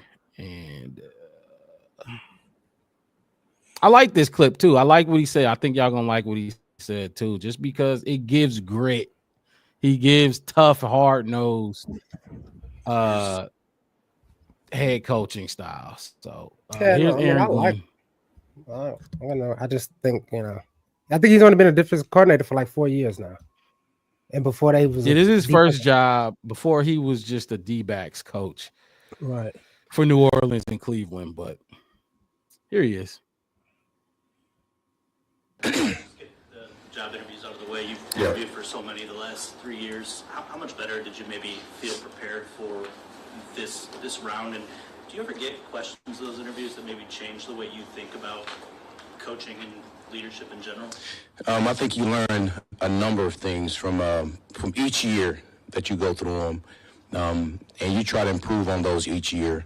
But I think the one thing that I get out of all these interviews is, man, I'm gonna be myself. And either you like it or you don't. If you don't, all good. I keep telling you that I have a great job here, and if you like it, if it's an opportunity I think that's best for me and my family, then we'll take a look at it. But had a really good time, over the bye week looking at those. But now, man, we're all locked in, ready to go and play this game. Short and quick. Like I said, a lot of these clips going to make them short and quick. But y'all see how he coming. Like, being focused on being locked in for the game that they got coming up, even though he's got this outside distractions and stuff. Like, I like that, because how many times did we always feel like we were not prepared for the game that we had coming up?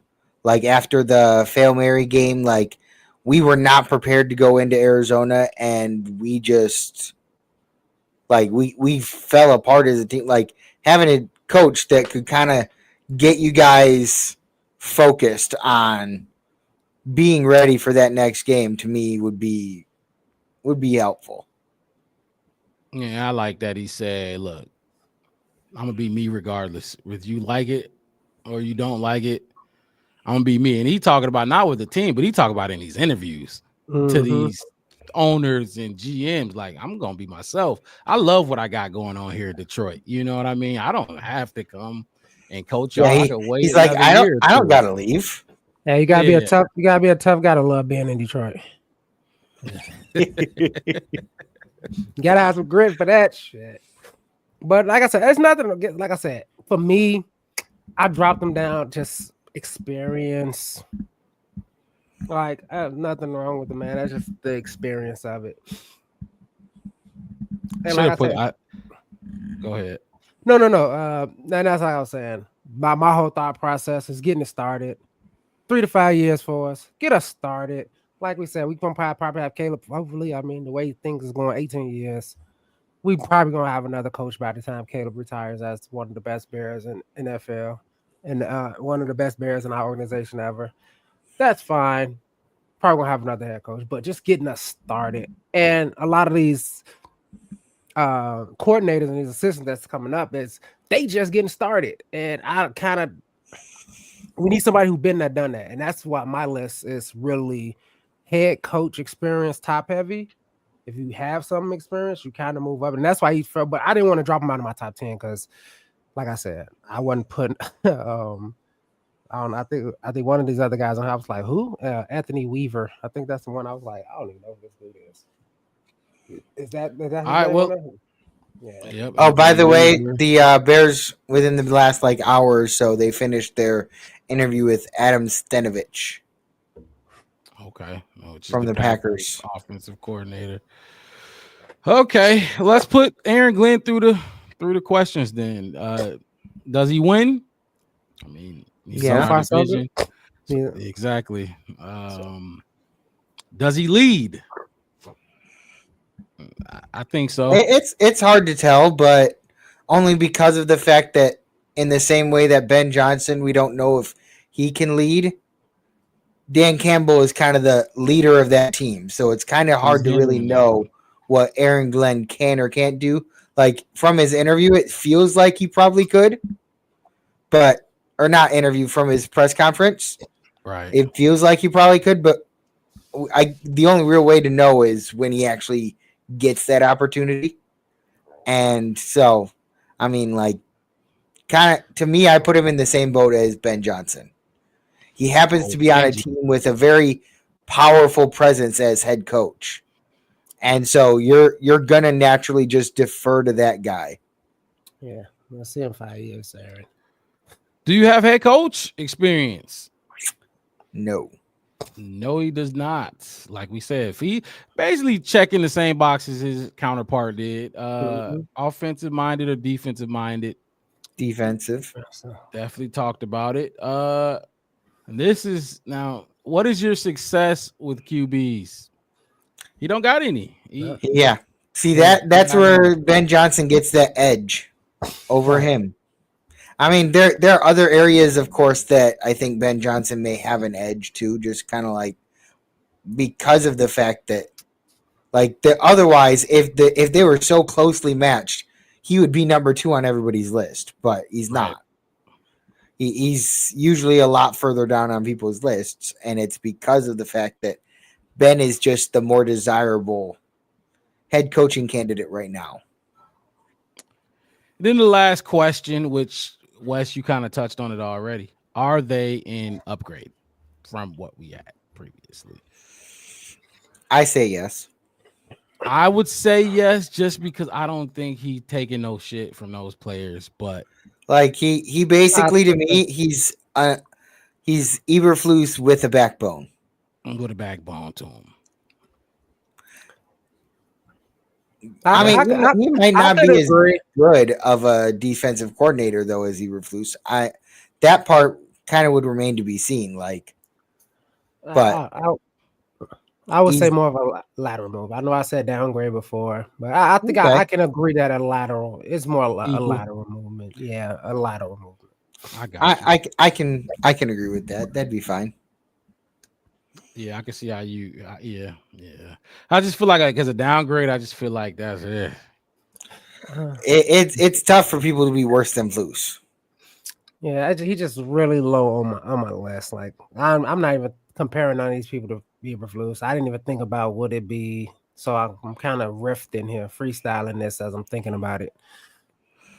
Okay, well, fellas, we talked about a bunch of coaches. I got 2 more coaches that I got clips for. But who do y'all have left in y'all top 5? You want to go down? I rounded my top 5 out. I rounded my top 5 out with Thomas Brown. Is that your? You should have 2 more, right? Or no? That's my 5th. Okay, Thomas that's Brown. Your last one. And what you got, Devin? I had Cliff Kingsbury. Okay, and I think Cliff Kingsbury was my 5th. Or maybe 4th. No, 5th, because Brian Flores was my 4th. So, yeah, Cliff Kingsbury was my 5th. And I'll be completely honest with you. It's not that I feel like he's a great head coach candidate. His connection with Caleb is what gave him the 5th spot instead of like 6th or 7th. Because having that connection with our current QB, who we've kind of talked about, like, this is the guy we're kind of expecting to stick around for long term. Like, and Cliff is kind of a younger guy. So personally, that's why he would get my 5th spot. But like you, Mark, it kind of could flip around a little bit. You can flip him. Yeah. Yeah, connection with Caleb is good. But like, if you don't have a good thought out, like, proper plan in place for how to develop your team.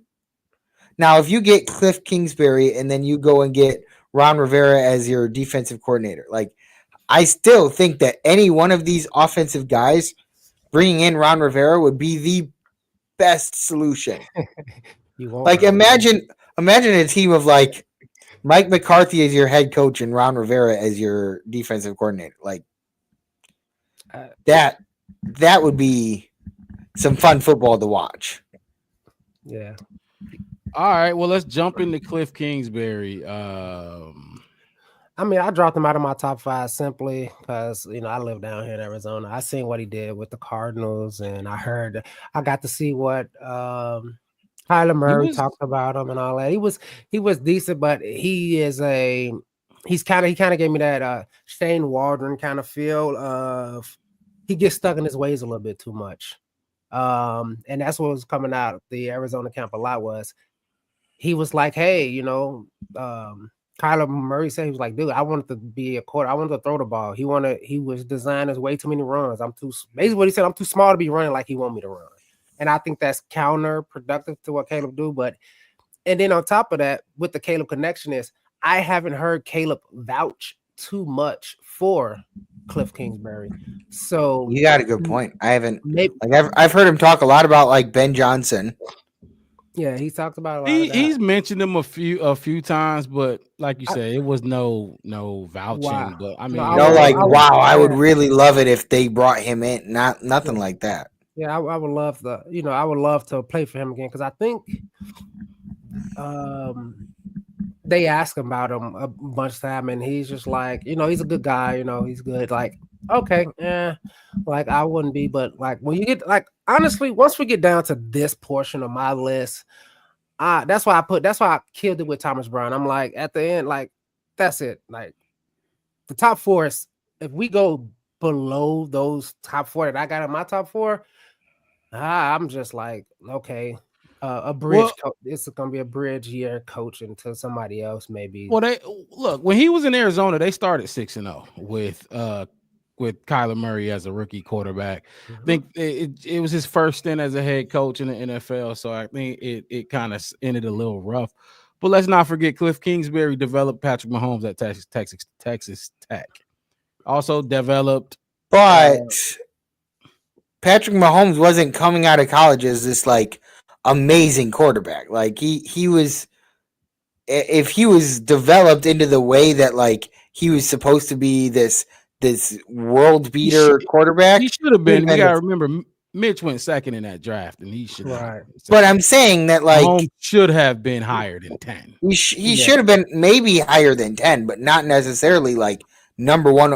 Like there's a reason that they immediately, when they brought him to the NFL, they stuck him behind Alex Smith instead of like throwing him in. If he was supposedly like developed into this amazing quarterback, why not just start him? I get they didn't just won 11 games. But they didn't have to start him. But at the same time, when you're looking at it like I don't see necessarily the development in college as being like that's why Patrick Mahomes is so great. I would say more the development once he got into the 1 year he sat behind Alex Smith. Was it the whole year? It was the whole year. It was the whole year. Yeah. Well, like having the offseason before that year, or the training camps or whatever before that year, then the season. And I mean, I feel like Alex Smith was a pretty solid quarterback back in the day. He was. He definitely was. He was not That's why some bum. They didn't start Mahomes. He was not a bum like you were kind of expecting with Sam Darnold. He was not Andy Dalton, who we gave to Fields. He was not like I know that Nick Foles had some success, but like I didn't feel like he was ever just some like amazing quarterback. I feel like Alex Smith was a solid quarterback for 49ers for a while. Wasn't he with the 49ers for quite some time? Like that he was always kind of like a pretty solid and reliable quarterback to have. But Mahomes is definitely a lot better. But I feel like he did develop a lot in that year that he sat. Of course he did, but I mean, I give Cliff credit. I mean, I saw Mahomes throw for 800 yards in a college football game at Texas Tech. That is okay. That's a valid point. I mean, mean, Baker, 800 yards. It don't matter who you're playing if you can throw for 800 yards. Yeah, him and Baker had a shootout that game. It was Texas Tech versus Oklahoma. But look, Cliff. Look, he is. Let's call it for what he is. He brings a fresh, new, innovative offensive mind. That's what he is. You see what he's doing with Jaden Daniels. I was just about to say that. He has ties to Caleb. Let's say that. I don't want to say he coached them up or none of that. He has ties to Caleb. He has a relationship already with Caleb. Exactly. And look, he's an offensive mind. He's as offense as it gets. You know what I mean? And Leader of men, I don't know. I can't speak on that because we saw how that ended in Arizona. You know what I mean? He definitely has his issues. I think, and I think he want to stay in Washington for a little bit too. You know what I mean? I don't I think mean, they're making a deep playoff run. Like I'm honestly surprised that he's even taking Doink. the interviews. Doink. Oh, What? You say what? I said doink. He said they making a playoff run. It was a doink. I mean, you're right, but like they doinked their way into this game against the Lions. Absolutely right. But I'm still impressed with how this team has played this year. Like, no, it's definitely impressive. Their offense has been next level, and they didn't even revamp the entire offense or anything. They got rid of Sam Howell, who, in my opinion, wasn't necessarily a bad quarterback, but he wasn't necessarily a good quarterback either. I mean, we talking about Jaden Daniels. Yeah, I know, but we talking about Jaden Daniels. But you understand, he unlocked Terry. What's it, Terry? I can't even say it. McLaughlin. How you say his name? McLaurin. Because like I think me and you, Mark, we had the talk about him within the last few weeks about, and I remember watching last year for sure. They was like, they might need a number one. I was talking about quarterback. They might need a number one wide receiver too. And I'm like, I thought Terry seemed he all right. You know, he decent. And then this year he just, he showed. So like unlocking, he a dog. He a dog. He showed him. He showed him for sure. And my whole thing is head coach, coordinator. By the way, the Chiefs have won. In case any of you were interested, they sealed the deal. Kind of expected. Yeah, I mean CJ wasn't playing his best year of football this year. No, and then that's a whole nother conversation because it goes to the Jaden Daniels talk. Like, you know, CJ Stroud had the best rookie season I've ever seen last year, and it ain't looked even close to that this year. But look, like you said, Wes, it gives with Cliff Kingsbury, it gives offensive coordinator. That's what it gives. It don't give head coach. But this is what he had to say when they asked him about this round of head coaching interviews. You want to be a head coach again? Yeah, I'm sure at some point. Yeah, at some point. Do you plan to interview for jobs this year? I won't comment on that, but yeah, we'll see how everything plays out. But I'm very happy here. Yeah, this has been an awesome place and has really helped me kind of rekindle my love for the sport. And last one, but what did you learn from your first stint, and what would you be looking for? Yeah, I think the first one, I didn't know what I didn't know, really. Coming from college, I had bounced around on teams as a player, but not as a coach on any level. And so to come in there, I don't think I set the foundation the way I would do it after watching DQ and how he set the foundation from day one. And it was, these are the standards. This is what we won't compromise. This is what we're going to be. I definitely could have done a better job of that. And kind of once you don't lay it out like that, it's hard to put it back in. You know, it's hard to kind of reset it. And I think that's where he's done such a great job. It's like, this is what we're going to be from day one. There was no ifs, ands, or buts. And the guys bought in, and, you know, he's led in an incredible way by doing that. That's what I love to hear. Like from coaches like him and Brian Flores, who's done it and fizzled out, but he just, you know where you went wrong because we keep talking about that. Players keep talking about it this year. Matt Eberflus didn't lay the foundation, and it starts with that foundation you lay in the offseason, which he just said, watching DQ, Dan Quinn do it. Yeah, this is what we're going to compromise, and this is what we're absolutely not compromising. He laid that down in the offseason. I like hearing that. I do, and that was a lot what I said. Like when I was talking about what the word coming down here in the desert about him is that he came in, he didn't know he was stuck in certain ways that how he was, and wouldn't let it go, and wouldn't see his wrongs. You know, wouldn't see. Okay, you see that this is not actually working, but when you have, you know, like you said, 6-0 starts and all that kind of stuff, and you somehow winning, but you can't tell me. It's kind of like the why in things. Why are we 6-0? Is it because of the like he said, the foundation that I laid down, or is it just Kyler is so new to the league that we're still trying to figure out how to play him, how to go against him? Where's his weaknesses? We don't have, like you say, like, need enough tape on him and all that kind of stuff. Was it just the talent? Right. Was it, what was it that was causing them to win? Is it just the players are just better than who y'all Right. played? Was y'all playing, a bunch of, bottom of the level league teams, and you really didn't have to coach against them, and then now when you have to coach against really experienced coaches, or your division starts to get beefed up because you were top dog and they finally got the right picks and got the right combination, and now you actually have to coach up these players. Can you do that? And a lot of the stuff coming out of Carson, he couldn't do it. He didn't know what he was doing. He didn't know what it was. And you can kind of see his reaction when they asked him about being a head coach. He kind of thought about it like, yeah, I'm still trying to figure it out. I'm still trying to figure out if I know, and I'm seeing what this guy's doing, and I'm seeing what that guy's doing. And cool, like I said, see you in 5 years, Cliff.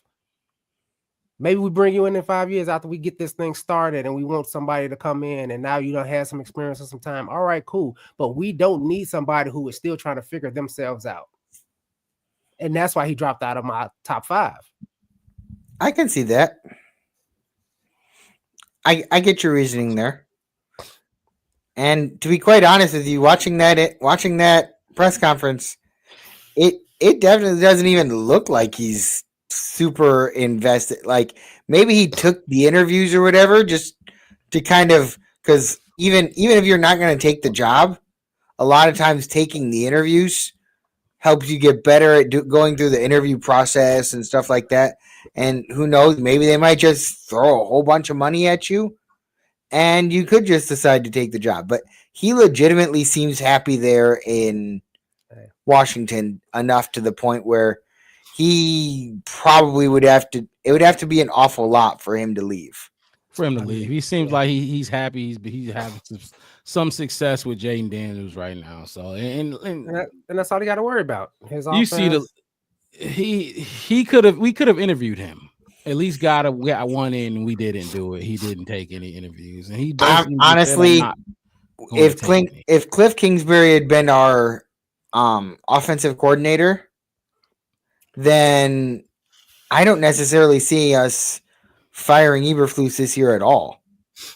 Like, you could say, like, oh, well, we would have fired him and then Kingsbury would have taken over. Well, but if our offense was gelling and we were winning these games, how do you fire a head coach if they're winning games? Like this? Like, hey, you're fired. I mean, you can, but like, what would be the benefit? You don't have any benefit of firing your head coach and continuing to pay him for the entire next year. Now, at the end of the year, it might be a different story. But firing him mid-season, something that we've never done, is something you only do if you are just losing games in the most obscure ways possible. Like, a lot of our really close games, we were losing in ways that are like fluke things happening. Things that just don't happen to other teams, but they were just happening to us week after week. But if our offense is out there gelling, clicking, competing, and putting up points, putting up 30, 40 points a week or whatever, I don't care how your defense is doing, how your time management, clock management, or whatever is. Like, Eberflus would look amazing if he picked Cliff Kingsbury and our offense was actually working the way it's supposed to. It's funny because we bought Cliff Kingsbury about to play at 7:00 Central Time, so we'll be able to see if they move on or not. I don't know how I feel about that. The one thing that we know is that Dan is going to win this game. Somebody named Dan. Dan gonna win this game. So Dan that's does that complete y'all lists? Because I got one more that on my top 5. We did Ben, we did Brian, Cliff, We did Mike. That's 4 of my top 5. Aaron Glenn, Pete. I know that Wes had Thomas Brown in his top 5. Yeah, Thomas Brown. We don't Thomas have Brown to. was my 6. I can respect that. I can respect that. But I mean, look, Thomas Brown. Who was your 5th? Todd Monken, Baltimore offensive coordinator. Yeah, he's 7. I got him at 7. I thought that's what you said. See, I didn't even have him on my list, but I probably should have. I had. Well, let me introduce you to Todd Monken. Todd Monken. Hold on. Hey! Do we understand the thing here? When I'm talking, shut the up. Know what the damn coverage is. The sun's in my eyes. It out there. His vocabulary is very diverse. I mean, he is an intense guy. They can't cover the back or the curl unless we stink. Then we stink and fire my ass. I will to Jones Junior High.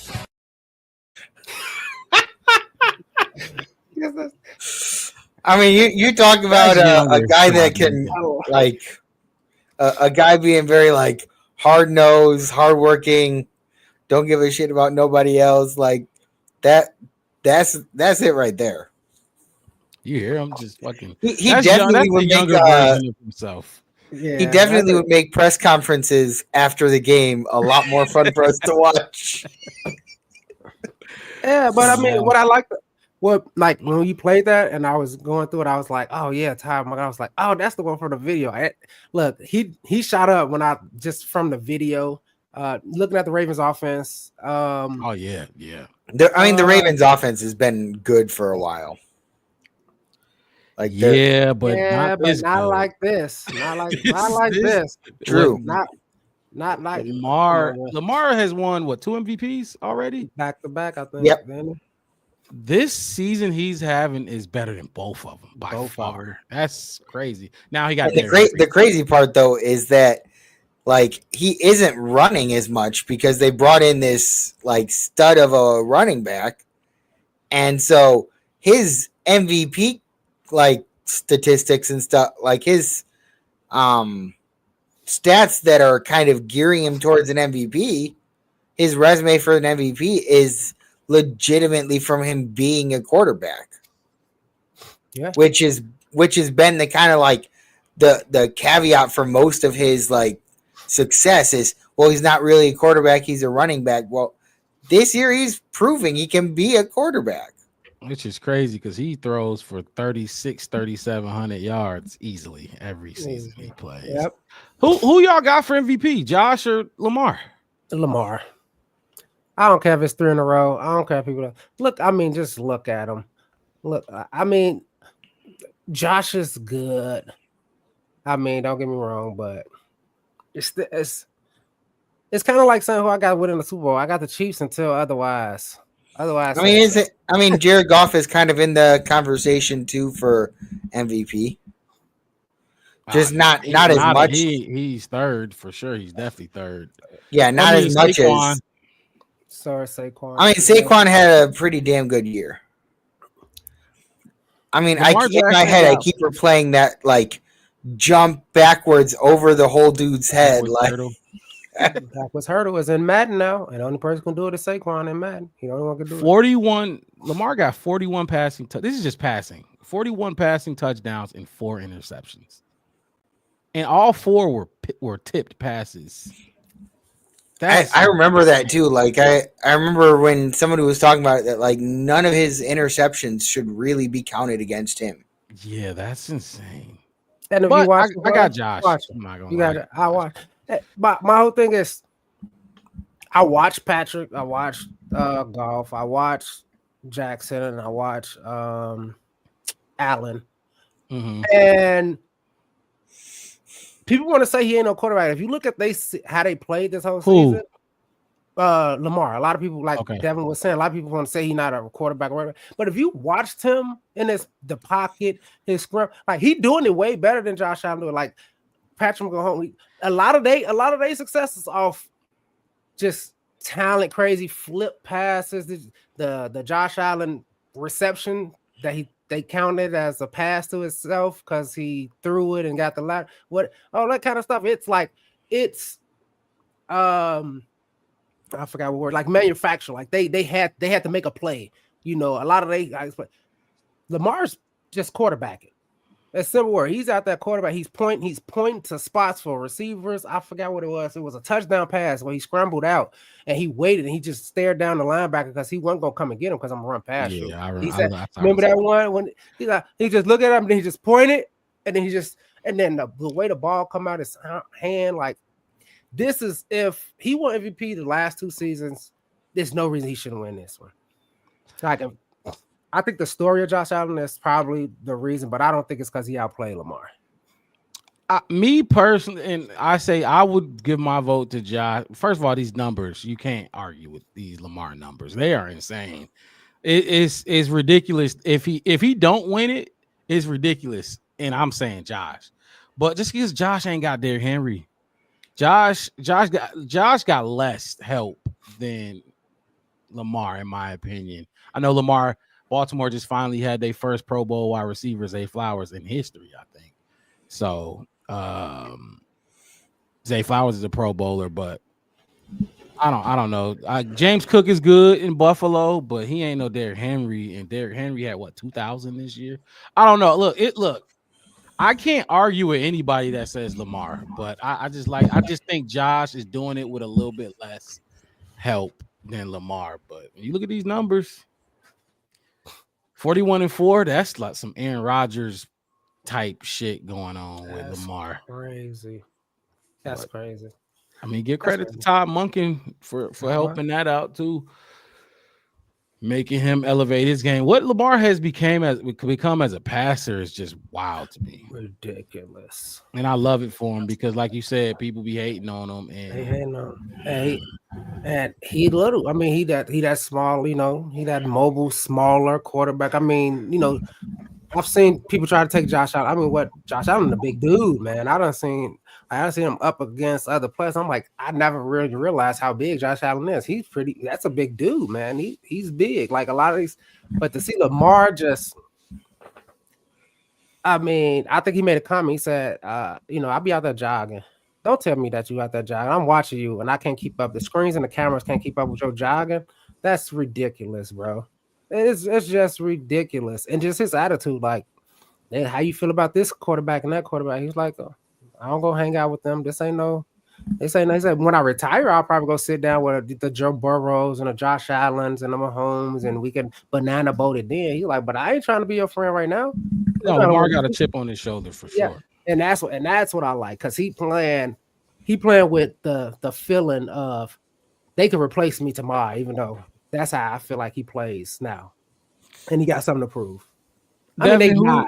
But who would your vote for MVP? Honestly, the way that Lamar played this year has been absolutely amazing. Like if you say that, like, I mean, last year there was kind of debate that he may have not deserved the MVP. I still felt like he did, but this year playing some of the best football of his career, how can you give it to him last year and then not give it to him this year? Like it don't make sense to me. But like I think that what's probably going to happen is they're going to give it to Allen. Lamar would have my vote, but I suspect that Josh Allen's probably going to get it just because of the fact that sometimes it just doesn't feel like the most deserving person gets it, but like the concept of MVP, most valuable player, which player on their team is the most valuable to their team, and you take Josh Allen away from the Bills, they do not win. They don't win a game. You take Lamar Jackson away from the Ravens, and you still got Derrick Henry. He can be your primary offense in the same way that when Jordan Love got hurt, Josh Jacobs was their primary offense up in Green Bay. Like, they were not counting on Malik Willis to throw for 300 yards a game. They were counting on him to hand off the ball to Josh Jacobs. And it worked. It worked for them. They had a couple of wins behind just handing the ball off to Josh Jacobs. And I mean, that's really all you would need to be doing in Baltimore if Lamar got hurt or something like that. But I feel like without Josh Allen, the Bills are toast. Yeah, I mean, their best wide receiver is Khalil Shakir. Yeah. Dude. I was gonna say you might as well just give it to Joe Burrows. I know you got to win some games. Exactly. I was gonna say no. Joe Burrow is like. I mean, they've got a point. Yeah. Like, in my opinion, postseason should not count towards MVP race. It doesn't. But it doesn't.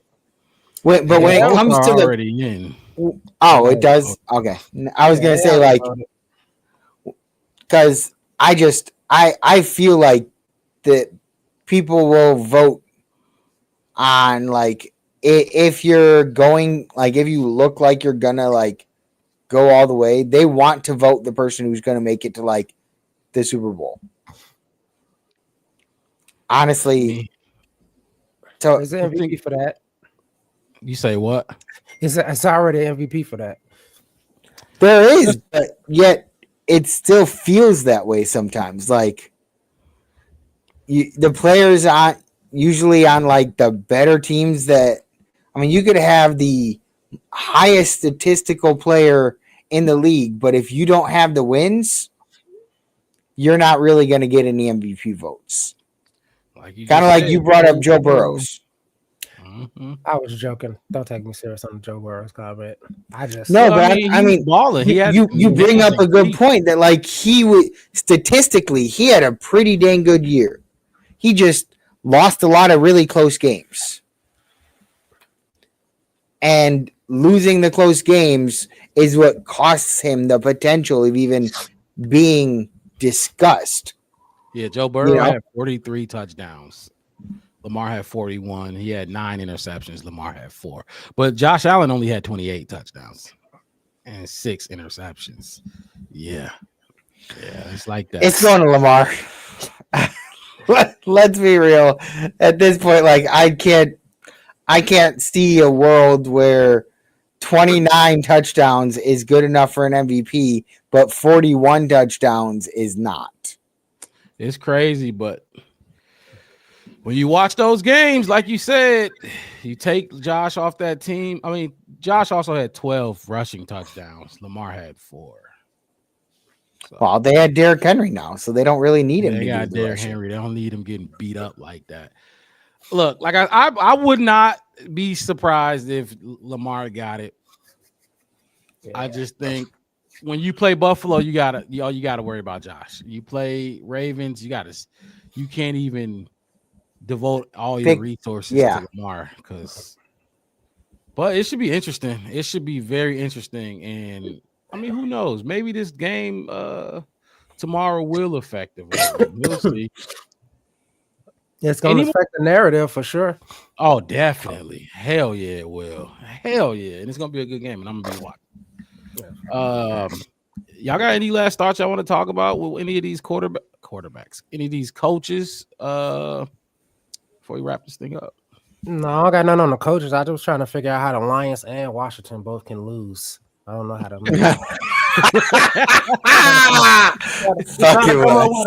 try to come up with something. Look, I'm going through the rule book. Like, is it a way that both teams lose? I like that. They tie.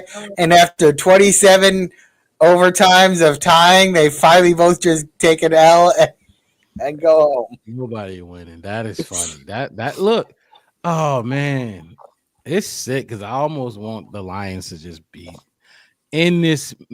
What's the word I want to use? It's like it's just a miracle season for Washington right Cinderella season type of deal. Cinderella, everything is going their way. Everything, like you said, doink. Like that would have been us. That doink would have flew all the way back to the other end of the field instead of going in. That's why when you said it, remember I said we got 2 out of 3, and then I feel okay about this postseason. Oh yeah, It was yeah. like it's 4. I was like, what, Washington? Because I felt the same way. I would have put them in there, but yeah, I kind of just wanted it to be over with. I mean, I'll be 100% with you. Like the debate, the Caleb versus Jaden debate is already really big. If Jaden goes on to a Super Bowl, it's gonna be even worse. It's gonna take Caleb 3 years to overcome that, for sure. You're gonna have to win. You're gonna have to win. Absolutely. But who knows? Jane Daniels next year goes through a slump like CJ Stroud did this year, and Caleb continues to improve. It may be a whole different narrative next season. Yeah, we play with the right coaching, with the right coaching behind him, and somebody that actually knows how to get an offensive line developed and produced. And I mean, got an uphill battle. He does, but the way they talk about him, you think he was the worst. People put Drake, Bo, and Jaden over him. Trust me, that's the way they talk about it. And unfortunately, that's the way it looked. And it's funny because a lot of Bears fans that I talk to, most of the Bears fans that I talk to still would take Caleb over any of the others. Yeah, me too. I do have a few others that Bears fans that I talk to that they would rather have like some random obscure quarterback that they name other than any of the guys that's listed. And they're also the guy that is also a guy that'll have like that says that they want like some random obscure head coach that nobody's heard of. And I'm sitting there like, so at this point, are you just throwing out names just because you want people to think that you know more about football than general managers who do this for a living? Like that you know more about this quarterback or this head coach that like you dude, stop. Let him talk. Hey, he got something to say. He said he'll take Bo Nix. I don't know. You never know. Why you talking? He over there like dead. Jay Daniels is better. Yeah, bro. No, I had to tell somebody. They was talking about Bajan. Like we should have played Bajan. I'm like, have you seen Bajan's arm? And he was like, no. I was like, Bajan arm ain't even Rex Grossman's arm. I had rewatched that playoff game because it was on like Classic or something. The Bears versus Seattle. Oh, Rex had a cannon. I was like, I clown Rex a lot. When I was looking, I was like, Rex. He Bart Starr like throw back, like just flinging the ball down. I'm like, he was letting that thing go though. I ain't even gonna lie. He had a cannon. All right, fellas, let's get this last comment up there. Dave said if Washington wins, that solves your problem, Wes. But they lose Jaden with like a high ankle sprain and he can't play next game. That's kind of like a lose-lose. There we go, Dave. There we go. He found that obscure rule that Wes is looking for. I only wish injuries on Packers players, so I'm not gonna lie. Those are the only ones I wish injuries on. I think Jaden gonna lose without the injury, but look, let's go watch this game. Let's wrap this thing Aaron up. Aaron Glenn better put on a good show today. Are we watching? We are watching. Look, appreciate y'all tuning in to the Black Bear Podcast. I'm your host, Mark Rod, with my co-hosts in the building, Devin to the right of me and Chef West at the bottom of the map. Look, this coaching hire we probably won't hire a new coach until this playoffs is done, or at least until the Lions lose. I meant to ask y'all earlier, y'all ain't got to answer, but like, would you risk losing Mike McCarthy and all these other dudes waiting on Ben Johnson to complete his playoff run? I don't know, but I mean that's a tough thing because if you wait and you don't get Ben Johnson, exactly, it would depend on what waiting would mean. Like they would still continue to be in talks with Mike McCarthy, and then at the end of the day, if some of the other coaches start getting picked up, and like think about it from the Raiders' perspective too, though. Like they're waiting on Ben Johnson, but if Ben Johnson doesn't go to them, then they're absolutely screwed because your top 5 or 6 choices then just probably disappear. So, oh, look who it is. Throwing in the fact that they don't have a GM, and most of the time most people don't want to go to a team that doesn't have a GM or a head coach. You just look lost. Yeah, definitely a sticky situation. I don't know if Mike will want to hold out and wait for the Bears while they drag their feet to wait on another candidate. Like it's gonna be a sticky situation, and we're gonna be here to cover it all for y'all, just like we did today. I thought we had some good feedback and opinions on these coaches, at least the top 5 that we talked about. I'll put the list up one more time. There it is. Those are the names. Whether you like it or not, maybe one more that comes, there may be some that start getting other jobs. I'm gonna just say a couple of things. I'm not the biggest fan of bringing in a lot of the really very many of the college head coaches into the NFL. Freeman, I wanted to talk about. We were gonna talk about Marcus. But even somebody like Shaw. If I remember correctly, Shaw is the head coach of Iowa State, correct? He was. He was the head coach of Iowa State? Yeah, I think he's an exec now. He's just the NFL executive. Oh, okay. Now. Then that may not be the same person. I was thinking he was the guy that was just the head coach of the Iowa State Cyclones. But that is who is that? Is that Arthur Smith? I think it's Matt Campbell. Arthur Smith is the offensive coordinator for the Steelers. You're right. I knew that somebody was out there, but personally, I'm not a big fan of bringing in the head coaches from college and making them a head coach in the NFL immediately. I feel like they got to be coordinators first in the NFL, get them up to speed. To me, that's too big of an experiment. That's even bigger than taking somebody like Ben Johnson or Brian Flores or something. That's more of an experiment and stuff that I just don't think that we need to do.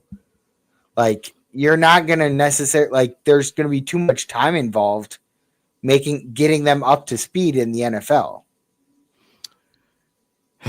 We will see. Yeah, Bear Truth, you are late. We got into some good stuff with these coaches. We played some clips on each coach we talked about just a little bit to give a little bit more idea of their identity and their personality. So, yeah, you might want to go check some of that out. Look, y'all have a good rest of y'all Saturday night. Let's watch some playoff football and let's stay safe out there. I'm your host again, Mark Rob, with my co-host Devin to the right of me, Chef West at the bottom of the map. By the way, all of us up here in the Midwest, make sure you bundle up over the next couple days. It's gonna be cold as hell around here. It's supposed to be 1 degree tonight, and it's supposed to be down into the negatives over the next couple days. So if y'all are up near Chicago, Wisconsin, Madison, wherever, make sure you bundle up because we don't need none of y'all getting hypothermia on us. So y'all stay warm out there. Good thing ain't no playoff. You too, Wes. You stay warm out there. It's like 55. I don't know.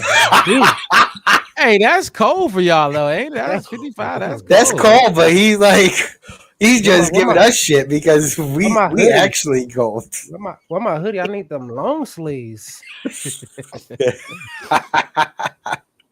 Look, thank y'all. Appreciate everybody tuning in that jumped in the chat. Look, we gone. Y'all have a good night. Peace.